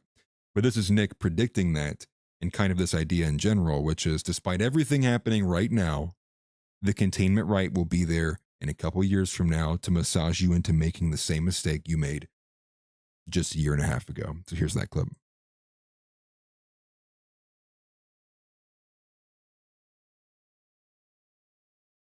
As I'm sitting here and you are watching this, whenever you're watching this, Mark my words, Megyn Kelly, Tucker, almost certainly Candace Owens, all these people that are so against the war in Iran and so against Israel and so hypercritical of Trump, all of them are going to tell you to vote Republican and vote for JD Vance in 2028. And what did JD Vance do? He sat there in the White House while Trump was at Mar-a-Lago, and they say that Vance encouraged Trump to hit Iran as hard as possible. There was no dissent within the ranks when this decision was made. There was no dissent from within the cabinet, and that would have been the time. If JD Vance were the guy, if he had character, if he was America first, that would have been the time. This may be an inflection point in our history. This is a really bad mistake. And it's one that was totally avoidable. And we all know why it happened, because Israel wanted it and they forced us to do it. And as a consequence, now they need $200 billion to replenish our missiles. And now there's an energy shock, which will lead to an economic correction. And we may not even be out of this war. We don't know where this thing is headed, where we are right now. But JD did not dissent. He did not protest. He sat there and he encouraged Trump. And it doesn't matter how much these people criticize the war, they will endorse him in 28. They will try to get you to vote for this person. Simultaneously, they are telling you, and they're getting you all ramped up, telling you Trump is evil, Trump is the Antichrist, Netanyahu's evil, Israel brought us to war, this is diabolical, this is pure evil. And then they're going to tell you in 26, you got to vote Republican, and they'll tell you in 28, you got to vote for JD Vance. And these are the same people that told you to vote for Trump in 2024, even though we knew then that he would bring us to war in Iran, just like we know now that JD Vance will suck if he becomes the president. So no, I'm not listening to them. Thanks, but it's too late. Thank you, Tucker, very much. Thank you, Megyn. Thank you, Candace. Thank you, SNEAKO. But where were you in 2024 when Trump cut a deal with Miriam Adelson to get $100 million? And in exchange, he promised her regime change in Iran and annexation of the West Bank. You people swept that under the rug and said it wasn't a big deal. And if anything, I think you're already seeing parts of that. I think Joe Kent is actually, honestly, he's kind of impressive, the way and how timely he's been. I don't know if you guys had caught this or not, but literally it was like maybe 10 minutes after the ceasefire was announced live, Joe Kent has a video on his X account that's going viral of him saying, well, the one thing we need to make sure that we're doing, in order for the ceasefire to stick is to, what? Restrain Israelis, restrain Israel at large. And so Joe Kent is extremely quick with it. But again, Joe Kent, and I've went at length talking about Joe Kent recently, but he's a part of it, right? And the whole idea is that Joe Kent is providing a channel for JD Vance. Like they are there positing stories and giving the sentiment, no matter how fake it is, to the audiences that they have, that JD Vance is actually, he was there in the ear of Trump saying, no, don't do this. He was the anti-interventionist. He's friends with Joe Kent. He's friends with Tulsi Gabbard. This is the guy who was trying, and it's all building up again for wool to be pulled over people's faces one more time in 2028, in that we're somehow going to get a fat guy with an Indian wife is going to all of a sudden do mass deportations of people who have been here for 7 years. It's just not going to happen. And so for that reason, and as well as many others, I am never Vance. But Josh. No, absolutely, dude. And that's why it's so transparent. I mean, JD Vance was a never Trumper. JD Vance has an Indian wife. I saw a clip over the weekend. I'm sure you guys have all seen it, but Usha Vance was asked, does she have a MAGA hat? And she was like, well, no, I don't really have that. Like, they're liberals. They are liberals. And all of it, like JD Vance is plugged in enough to know how to bait the Wignats. He'll say this, that, and the third. He'll hint at, ooh, Mexicans are stupid or something like that. And rug pull, dude. And to me, like I don't know shit about Megyn Kelly, I'll be honest, but like Tucker Carlson is clearly in on the take, dude. I mean, he, his messages got leaked back to how he was happy to be done with Trump. He is JD Vance, bro. Yeah. He is. It doesn't matter directionally. Like, yeah, I get directionally he might be more aligned with us than other people, sure, but like Tucker's a spy, dude. Yeah. Well, I mean, I think that close, and to borrow a phrase, close from the accounts and horseshoes and hand grenades. I think this is actually I think it actually does matter how aligned somebody is, whether directionally or not. And I think we're going to get to that in a little bit with Nick talking about, again, Tucker and Candace and Megyn Kelly and Alex Jones. Although a lot of them may be directionally right, that a lot of them, by just an essence of existing, much more, this is more descriptive of Matt Walsh. They provide a false third option between Nick and what, Mark Levin, essentially, or Ben Shapiro. And that false option is just like not real. It just doesn't exist. It's, it's poof. It's fairy dust, for use Matthew McConaughey line. And the thing with JD Vance is he's very clearly a chameleon. And I think anybody who's not retarded can look at this. What person, and we're talking like in 2014, 2015, what types of people were never Trumpers then? Right? What right-wing man was, in his 30s, around when Trump was on the ballot, was contemplating like not, being a never Trumper, or, and I think we look at that and you see the Ben Shapiros of the world, you see the Ron DeSantis backers, you see the Will Chamberlains, you see a lot of Jews. And it's in there that I always have posed the idea that I don't think that men in their 30s have fundamental changes like that on their political perspective to that degree. I mean, so JD Vance goes from a never Trumper position, voting for Evan McMullin in 2016, to getting endorsed by Trump, and now he's full-blown pro-Trump, backing nearly every decision. I don't view that, and especially when we have an idea of all the conversations they've had, especially with Teal early on, the idea was he wanted to be president from a very early age, especially at the beginning of his political career. And I think it's very easy to look at that and go, well, clearly he's dancing the dance. He's doing the song and dance because he wants to be president. It doesn't matter to him what audience he has, if it's the audience of the 55%, which if you look at that, I mean, if you actually look, and I have, if you look at the Rockbridge Network's, like some of their outlines, you could find a PDF. I wish I knew what website you could find it on, but you can find it. And they have a scanned PDF of one of the Rockbridge Network handouts, I'd imagine probably from one of the first ones. And the whole premise is to build a coalition around not ideology, but what would be able to maintain a 55% majority in the country. So they don't care whose audience it is. They care if the number will be enough to gain power. That's how these people think. Now, does that extend completely to Tucker Carlson and some of the others? I don't know. But they are involved and they go to these secretive meetings. And why do you never hear about it? Well, that's for you to kind of contemplate. Why do you think you don't hear about these things? And that involves people like David Sachs. And again, Rebecca Mercer, Teal as well. Peter Thiel, the only reason that Peter Thiel didn't fund Tucker Carlson Network, TCN, after he left Fox was because Rebecca Mercer already did. She already did cede the funding to him. These people are connected. And again, why would he not? Tucker Carlson, who goes to Peter Thiel for, quote, every major life decision. We've yet to hear any response on that or what that's going to be looking like. And who's the co-founder of the Rockbridge Network? JD Vance. So all of this is to say, they clearly cannot be trusted. These people cannot be trusted. And Rebecca Mercer has her hands in a lot of other things as well, just the Mercers in general. But we're going to get, again, what Candace Owens going to do, how many different spectacles of investigations on all of this other bullshit, to be honest with you. But not one episode on who's involved in the Rockbridge Network? Would that not be an investigation? Ian Carroll, like maybe Ian Carroll's covered the Rockbridge Network. I would imagine he has. Is this why we don't see Ian Carroll with Candace Owens much anymore? I think there's a lot of things to think about, but overall, like, there's a very clear manipulated portion of the right wing.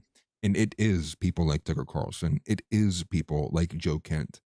Because the problem, again, is not Israelis. The problem is the Jewish diaspora.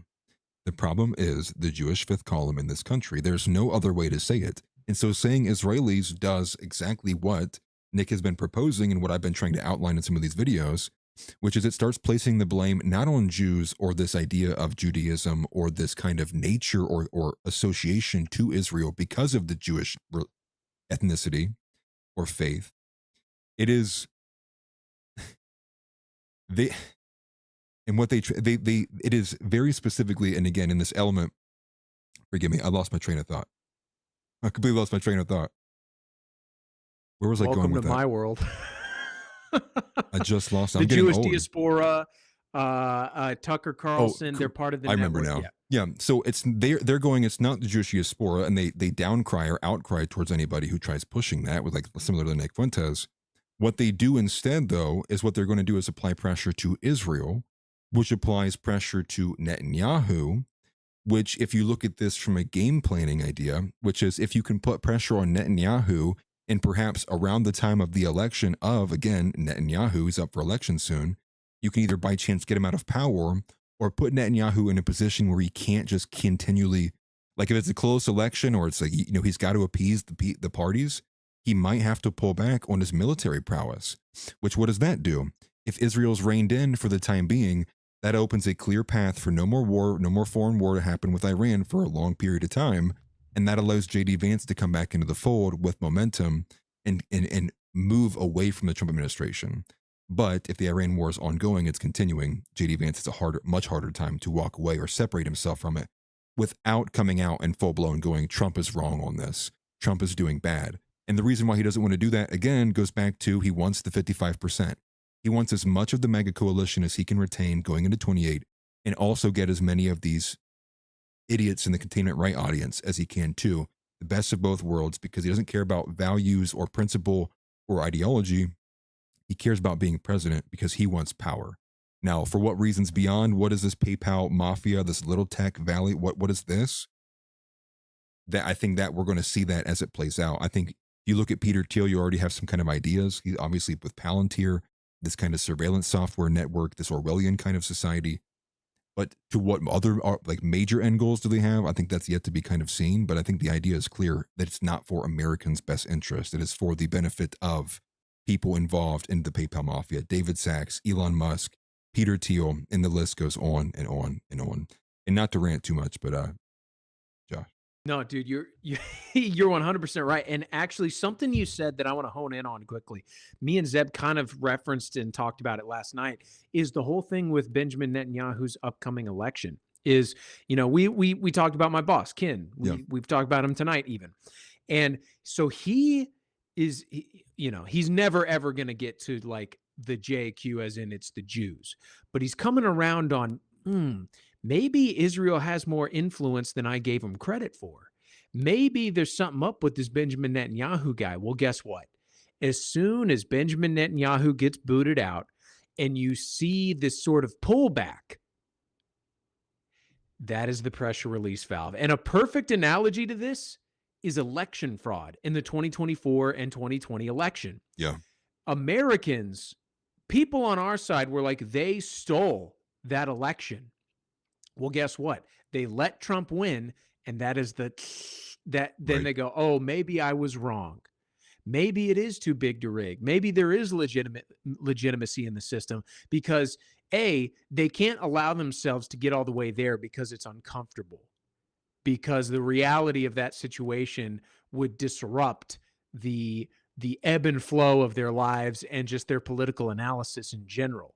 So that's a perfect analogy to this is Benjamin Netanyahu swung for the fences because, you know, he's also a boomer and he wants to see his legacy fulfilled in his lifetime. He's so close he can almost taste it. But now they're like, shit, we might have to keep just plugging away like we have been for the past 1,000 years. But that's what all of the kins that are questioning now are going to go, okay, maybe things are as I thought they were before. And then it's just swept under the rug. And wash, rinse, repeat. Well, and to piggyback off of that, right? So who got arrested for the election fraud? Remind me. Okay. The SAVE Act Yeah. didn't pass, right? Nope. And so so digital ID, voter ID, right? What? Nothing. Mass deportations, nothing. You could go on and on and on. And my bigger point with that would be like, I think there's really only so many times that you can do that. Like, how many times can you say you're going to do something and then it doesn't happen? And I think that you're kind of riling people up. How much can you rile people up and then not follow through? And that's kind of definitionally what this is. It's all talk. Republicans, and we've know this in a sense, but more so very specifically to this point, it is all promises and zero follow through. And they keep repackaging it over and over and over again. They put a Trump meme on there where he's like flipping somebody off with like the cool shades on, and they're like, oh, they're back in, they're cheering for it. And it's like, there's nothing actionable that you could put a hat on. Like, there's not even a nub that you could even get the brim of your hat to touch if you tried to hang your hat on something. There's nothing here. And I say that too, again, like, this also goes into like, what does that do to like the mindset of people as well too, over and over and over again? Well, I think it breeds escapism. I think for many people, they're going to look at this and they're going to go, you're right, dude, politics is jester. What the hell is the point of this? We're never going to get anything anyways. It's better, forgive me, better to spend my time, not being miserable, and just thinking about all of it. Maybe just go, look smacks or go play, 2K or NFL or, whatever it may be. And that's what I'm hoping doesn't happen, because it feels like what we had in the last, at least through 2023 to 2024, was a like mass kind of awakening moment where a lot of people, because of a lot of different things, but like X, a lot of people were coming across information they previously were not entertaining or seeing. And I don't want that to just disappear in a flash in a pan because of all these broken promises and people's willingness to believe in something. And I think if anything, now is the time to just like, you have to go full throttle, which is why I think if you see somebody like a Dan Bilzerian, it's more than probably not. They're probably exactly about what they're saying, because you got to have some cojones to say what Dan Bilzerian says and then defend it day in and day out. It's just kind of where we are, though. I know, dude. It's getting to the point where I'm like,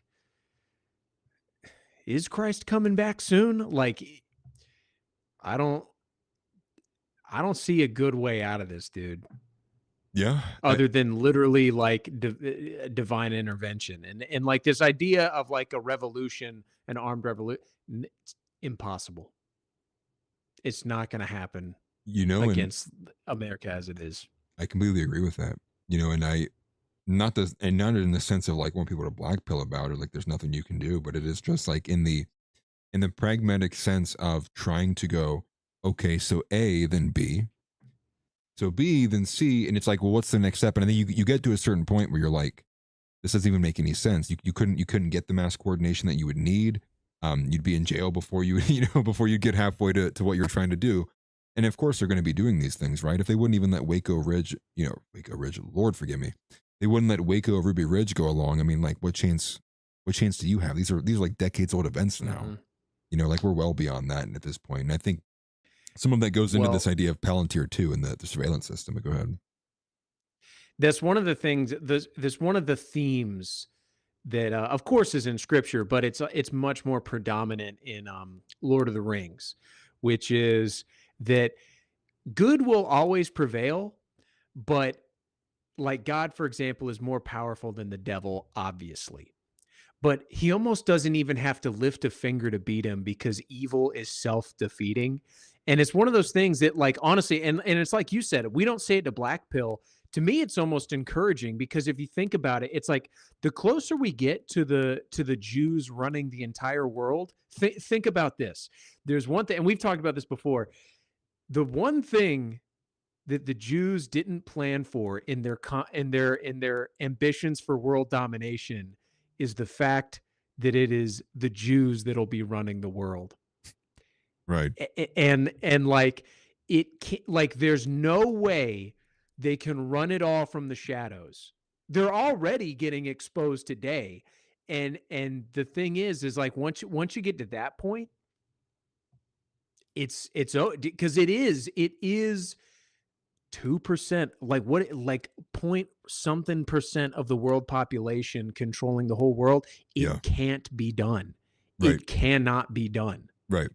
There's clearly going to be some crack somewhere, right? Like there's no, yeah. Yes. I completely agree with that. And I think that's part of the reason why I think they're pushing so hard for things like Palantir and this kind of stuff. Yeah. Is to have a extremely strong element of control on the information of such.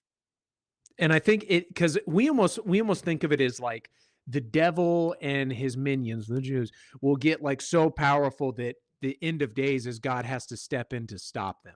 I don't think that's what it'll be like. I think it is in their pursuit of control, it will all fall apart. And then God will rescue us. That would be a beautiful beautiful way to kind of wrap this whole thing up. Yeah.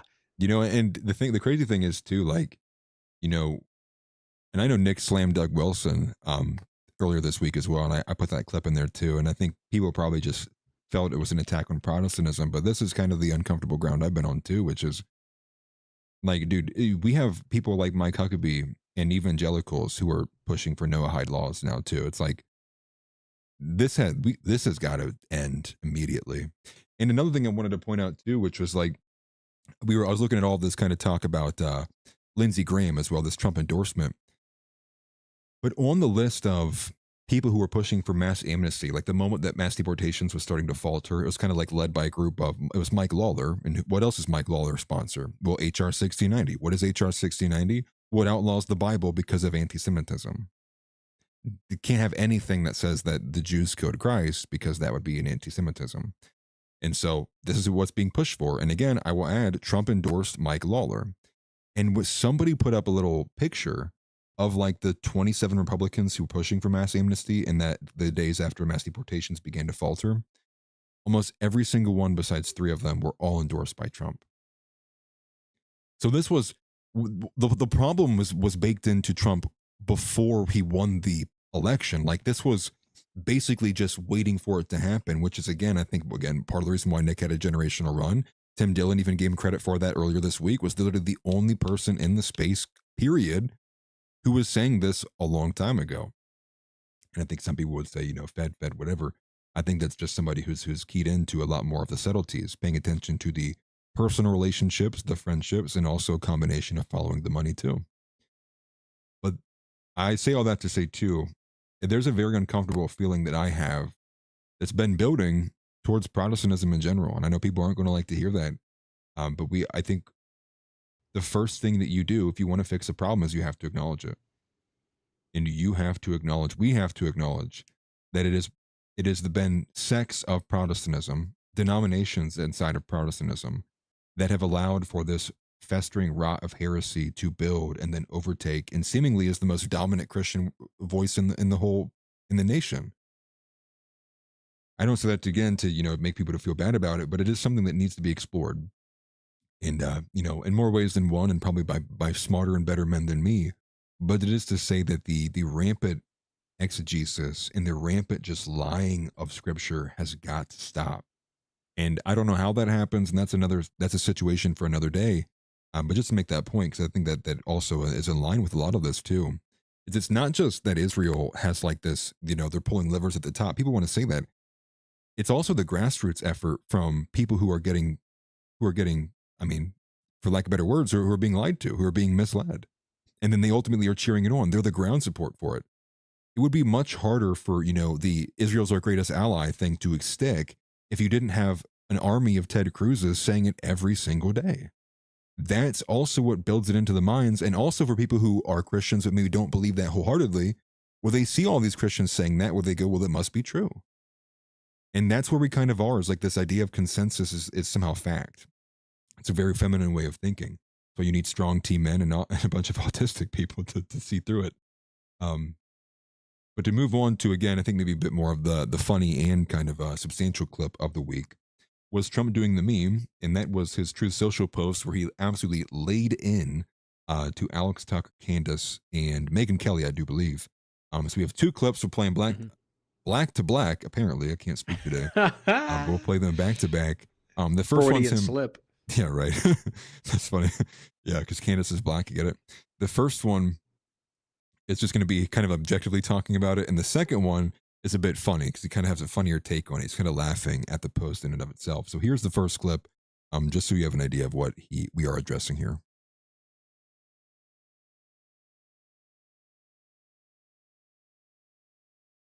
On Truth Social, this evening, Trump called out everybody: Alex Jones, Megyn Kelly, Tucker Carlson, Candace Owens. One notable exception, what's that all about? Some might say he doesn't want the Groyper curse. Maybe he just doesn't care that much about me. Maybe I'm not a big enough deal. Why? Because I wasn't on Fox News or something?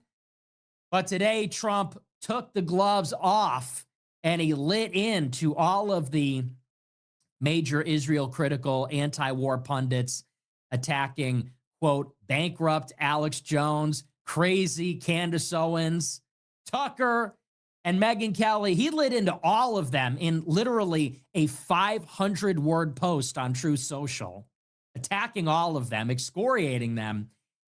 And you got to wonder, so if that's not your target demographic, who the fuck is even in this MAGA movement at all anymore?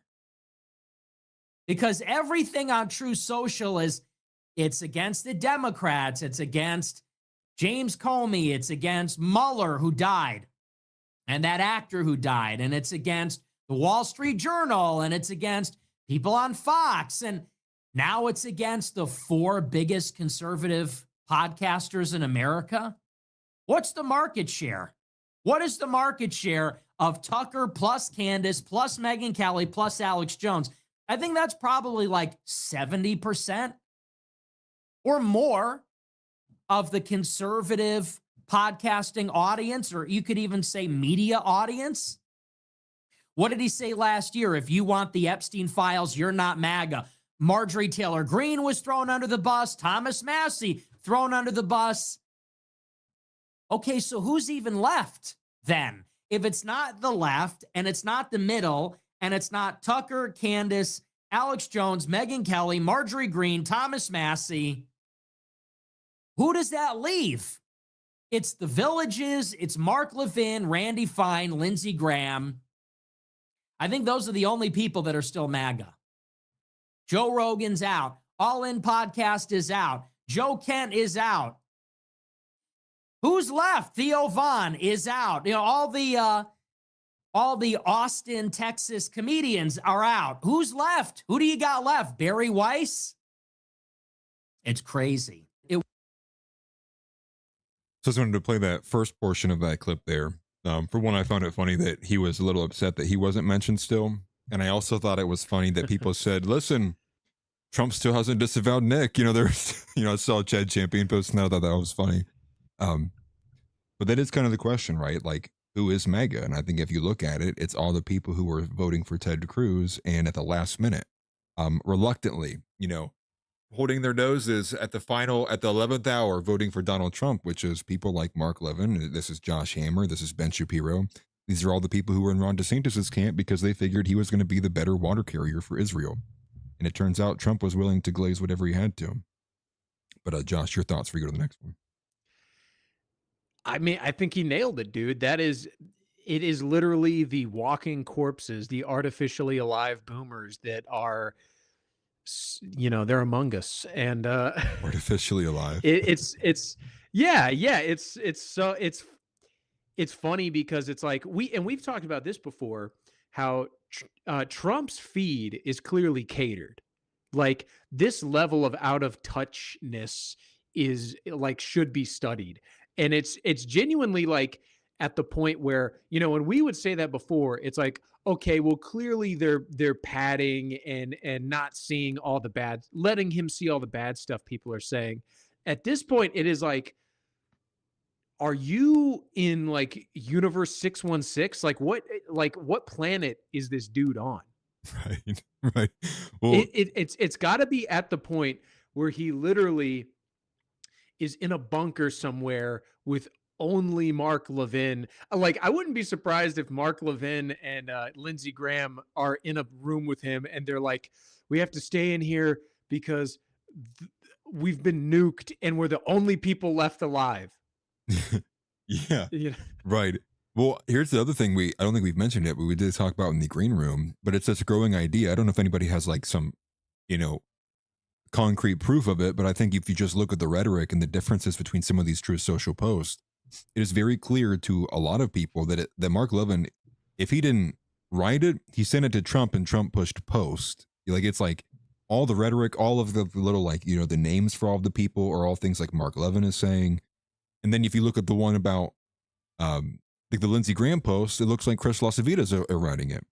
So at the same time, you know, you see these insane true social posts. There's also the idea of like, is Trump even writing them? Or is it Susie Wiles and Mark Levin and Chris Lasavita? Like, is it staffers who are doing it for him? Is it the Jewish, you know, fifth column that surrounds him that's writing it all out? And it seems to be a lot of the little takeaways they have. But I did want to play the funnier aspect of it. And so, is there anything else you wanted to say? Because this is probably gonna run us to the end of the show. No, let's move on to the next one. Word. So this next one here is funny just because Nick is kind of laughing at all of the jabs that were given by supposedly Trump to all these individuals, and Alex notwithstanding as well. Alex Jones, that is, but here it is.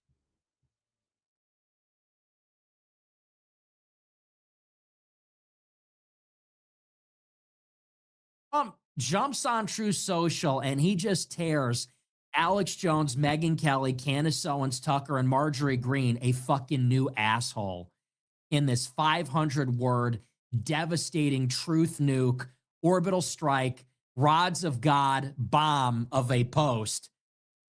And I don't know why I like it, because directionally I agree with all these people, but there's something that I just like about this. Anyway, so this is the post. This is Trump. He says, I know why Tucker Carlson, Megyn Kelly, Candace Owens, and Alex Jones have all been fighting me for years, especially by the fact that they think it is wonderful for Iran, the #1 state sponsor of terror, to have a nuclear weapon, because they have one thing in common: low IQs. They're stupid people. They know it, their families know it, and everyone else knows it too. Look at their past. Look at their record. They don't have what it takes, and they never did. They've all been thrown off television, lost their shows. They're not even invited on TV because nobody cares about them. They're nut jobs, troublemakers, and will say anything necessary for some free and cheap publicity. Now they think they get some clicks because they have third-rate podcasts, but nobody's talking about them, and their views are the opposite of MAGA, or I wouldn't have won the presidential election in a landslide. MAGA agrees with me and just gave CNN a 100% approval rating of Trump, not hand-flailing fools like Tucker, who couldn't even finish college. He was a broken man when he got fired from Fox, and he's never been the same. Perhaps he should see a good psychiatrist. Or Megyn Kelly, who nastily asked me the now famous only Rosie O'Donnell question. Or crazy Candace Owens, who accuses the highly respected First Lady of France of being a man when she is not, and will hopefully win lots of money in the ongoing lawsuit. Actually, to me, the First Lady of France is a far more beautiful woman than Candace. In fact, it's not even close. Or bankrupt Alex. I love how it just goes on and on. It just keeps going. He writes, or bankrupt Alex Jones, who says some of the dumbest things and lost his entire fortune, as he should have, for his horrendous attack on the families of the Sandy Hook shooting victims, ridiculously claiming it was a hoax. It's like, you know, and I shouldn't, why is this so funny to me?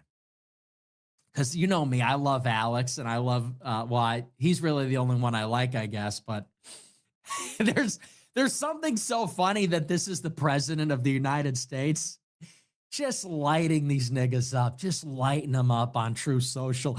And because they all supported him for like a decade and voted for him and shilled for him. And then he just lights them up.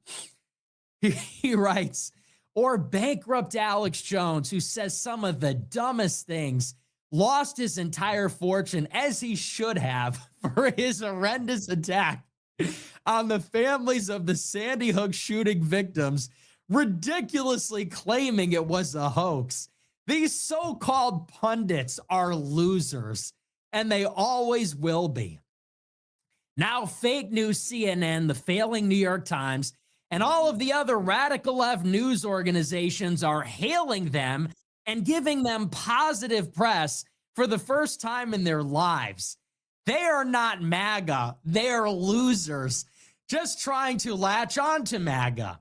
As president, I could get them on my side anytime I want to. But when they call, I don't return their calls because I'm too busy on world and country affairs. And after a few times, they go nasty, just like Marjorie Trader Brown.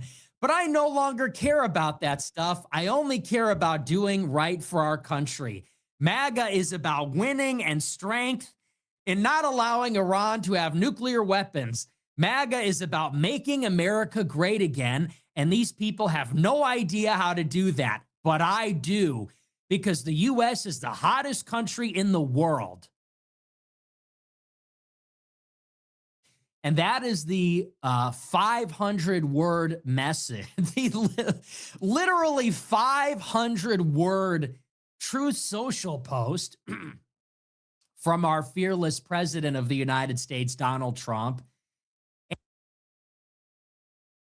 That was the, I just wanted to play him laughing at it, and I thought it was funny when he was reading it in there with all the laughs. But Josh, your thoughts? Yeah, that was it's giving like, and then Tiffany went out with Tony, even though I told her that I liked it. Like, Mean girl. That's how it comes across. Yeah. Spiteful, like cheerleader antics. And kind of reiterating the first clip where it's like, well, who's left after this? He's throwing Megyn Kelly, Tucker Carlson, and Alex Jones under the bus. Yeah. And well, it's crazy. He contradicts himself inside of that post too. He cites a CNN poll from MAGA, and then 2 sentences later says these people go to these like unhinged leftist outlets like CNN. It's like, so is CNN a good? Is that a good heuristic or is it not? Like, you know, and so it comes off like crazy, just parading and screaming. Okay, because I was gonna ask you, because like when I heard him say that the first time in the clip, because I didn't like read the True Social post as he was doing it. I was like, yeah, what was the thing about CNN? I didn't get it, but that makes more sense now. Yeah, it was because it was that stupid poll that came out of people who self-identify as MAGA were like behind Trump. And it was like, of course, anybody who self-identifies as MAGA at this point is going to be, they're going to support what his actions and you know, and Trump. And then imagine adding at the end, you're going to tack on MAGA is not wanting Iran to get nuclear weapons. It's like, I'm sorry, dude, but that is not what anybody at all who voted for you in 2024 went to the voting booth for. Not a single soul. Now, perhaps Laura Loomer did, but nobody else did. And I think that's the key point there, which is Trump doesn't return any of those people's calls, but you know who he does call? Who did he call? You remember who he called directly after he struck Iran? Laura Loomer. Laura Loomer. And you know what the best part about Alex's rant the other day was? This is Alex responding to this. Did you hear this from Alex? He says, he's ripping it. You know, if you keep pushing me, he's like, I don't care. I'll expose Trump. I'll go out these people. And he's like, and tell Laura Loomer to clip that and send it to him. I was like, dude, that's heat, dude. Like, I was like standing up. I'm like, okay, I'm with Alex. Clip dude. this, you shovel-faced bitch. Yeah. But this is what, I mean, and you see how unhinged she is, right? I mean, it is just a mystery to me how somebody like Laura Loomer gets more than 100 likes on anything she's ever posted in her entire life. But it's there again. It's unhinged. Everybody knows anyone going at Trump right now isn't America. Like, it's the same shit over and over and over again. And they keep beating the dead horse of like MAGA. And Trump always promised this. And it's just, they're going to browbeat people, those who remain in those circles, you know, into full submission and just going, yeah, you're right. You're right. Trump did say that one thing off the cuff a long time ago. And that became a integral part of our administration this year. It's like, okay, you can't win. I'll turn over to you, Josh. Any other things you want to talk about? Yeah, the Trump stuff. It's so clear who is surrounding him. Like his post, the I think it was yesterday about Mark Lynch. You know that when that news came down the pike, Lindsey Graham was probably having lunch with him, and he's like, Donna, you gotta say something about this. And that's what it is. You know, it's just like they say jump and he says how high. Yeah. That is the legacy of MAGA right now. Well, how funny was it? It was Air Force One, I believe. But Trump was like, it was in the same breath, I believe, that he was responding to the reporter that he said he didn't care what Tulsi Gabbard's intelligence report said. And behind him, as he's saying that, you can see Lindsey Graham like poking his head around the corner, wondering why Trump's not come down the aisle of the plane yet. And it's like, you couldn't have like a more perfect, it's subtleties like that. And I think when people are wanting to know the answer of why is Nick so ahead of things, he pays attention to stuff like that. Because as much as anyone else wants to write it off, you know damn well as good as I do, you pay attention to the subtleties in your life. You know very well when your wife's not, she didn't touch you on her way into bed. That's a sign. What's it a sign for? You did something wrong. Maybe you didn't, but she thinks you did something wrong and you need to figure it out. And those things, if anything, are more markers of truth, right? Anything, those things are more markers of truth than anything that comes out of people's mouths. And I think we all know that. You don't listen to what people say. You take them at their actions. Don't take them at their word. It's just pay attention to what they do, because that's what matters. And that's the behavioral pattern is what we're witnessing right now. And this is just where we are as America, as the country right now. And but rooting for people like Mark Lynch. Hopefully you guys have hope in South Carolina. I do want to say though, give me a bit of grace. I think I lost my train of thought twice today. But coming back into the swing of things. And we didn't get into any of the brown clowning from SNEAKO, but again, like, do we need to? Do we really need to? Maybe we will at a later date, because I'm sure it's not over yet. I'm sure SNEAKO will continue to respond.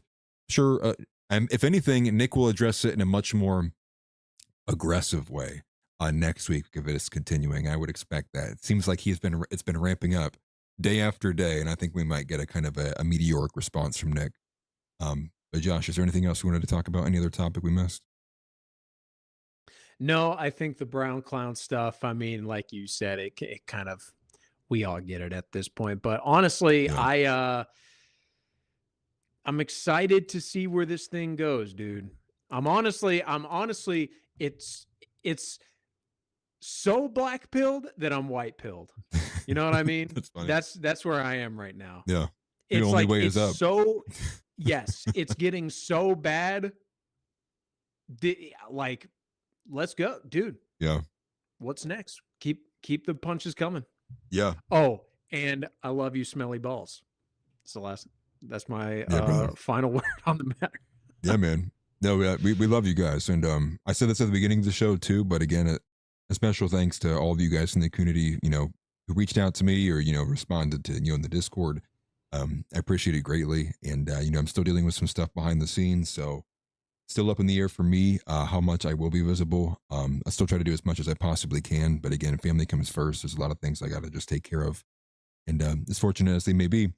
But with that, though, the point still stands. You guys need to be elite human capital. And I will say this every day I get a chance to go live. That means physically, mentally, spiritually, all of it. You need to be able to explain and argue your positions. If you are a Christian, you better be able to explain that belief to another person or to a non-believer. You need to understand if you're a post-millennialist or premillennialist. And if you don't even know what those terms are, figure out what they are. Stop letting your life be dictated to you by other people because you didn't have the initiative. That would be my position. Don't be the observer, be the actor. Don't be in the audience, be on the stage. These are the things that we need to strive for. And now some people, that's on a smaller scale, whether that's just at work, your top dog, or maybe it's just at home, your best husband. You're providing value. You are being someone to be looked up to. You are a role model. You are something.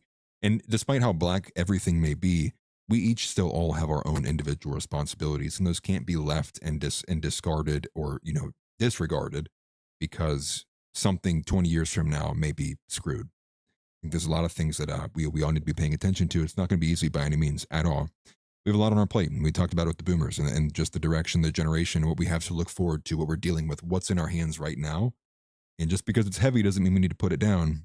It just means you need to figure out how to grit your teeth and hold on to it and figure out how to get rid of it and push it to a better spot. I guess that's all I wanted to say too. Thank you everybody for being here. Make sure you smash the like button if you did not already. Obviously, definitely deport Pam Bondi. Christ is king, as always. Seek first the kingdom of God. Nothing else matters beyond that. If you are not a Christian, start there. Who cares about politics? Find the Bible, read it, and find what is the truth and that is the living word in Jesus Christ. Beyond that, yeah, any woman who is over the 150 pounds, you are getting deported. I will personally escort you to the border, and if you don't leave after 10 seconds, I will pull out a... No, just kidding. On the last part. And for any woman who's anywhere between 100 if you and 100... come back, the C-Ram is going to tear you to pieces. Yeah, I'm going to personally microchip you, so we have your location at all times. But no. And any woman who's, 100 to 150 pounds, this is your 90-day notice to lose the weight. Otherwise, you'll be shot from a cannon to Israel. But with that, Christ is king. As always, we'll see you guys next time. No members call-ins tonight, but we will do that next week. So we're playing for that. We may do it at around 9:30 and then let it go for an hour. We'll kind of think about that too. It depends on how much time I have to give as well, but we will incorporate the members segment next time as well. We appreciate you guys. See you guys next time. Any final words, Josh? Christ is king. Christ is king. We'll see you guys next time. Take care, everybody, and have a good rest of your night. Where do you stand politically? Give us your political ideology. Okay, I can say anything I want. Yeah, bro. Say yeah. Yeah. I don't know the day-to-day stuff. I'm like, yeah, more bullshit. Another white girl got stabbed to death. Of course she did. What do you expect? For my politics, I just watch America First with Nick Fuentes. Okay. I consider myself a Groyper. Sometimes I just wait to hear Nick's take to make sure I have the right take before I make videos, you know?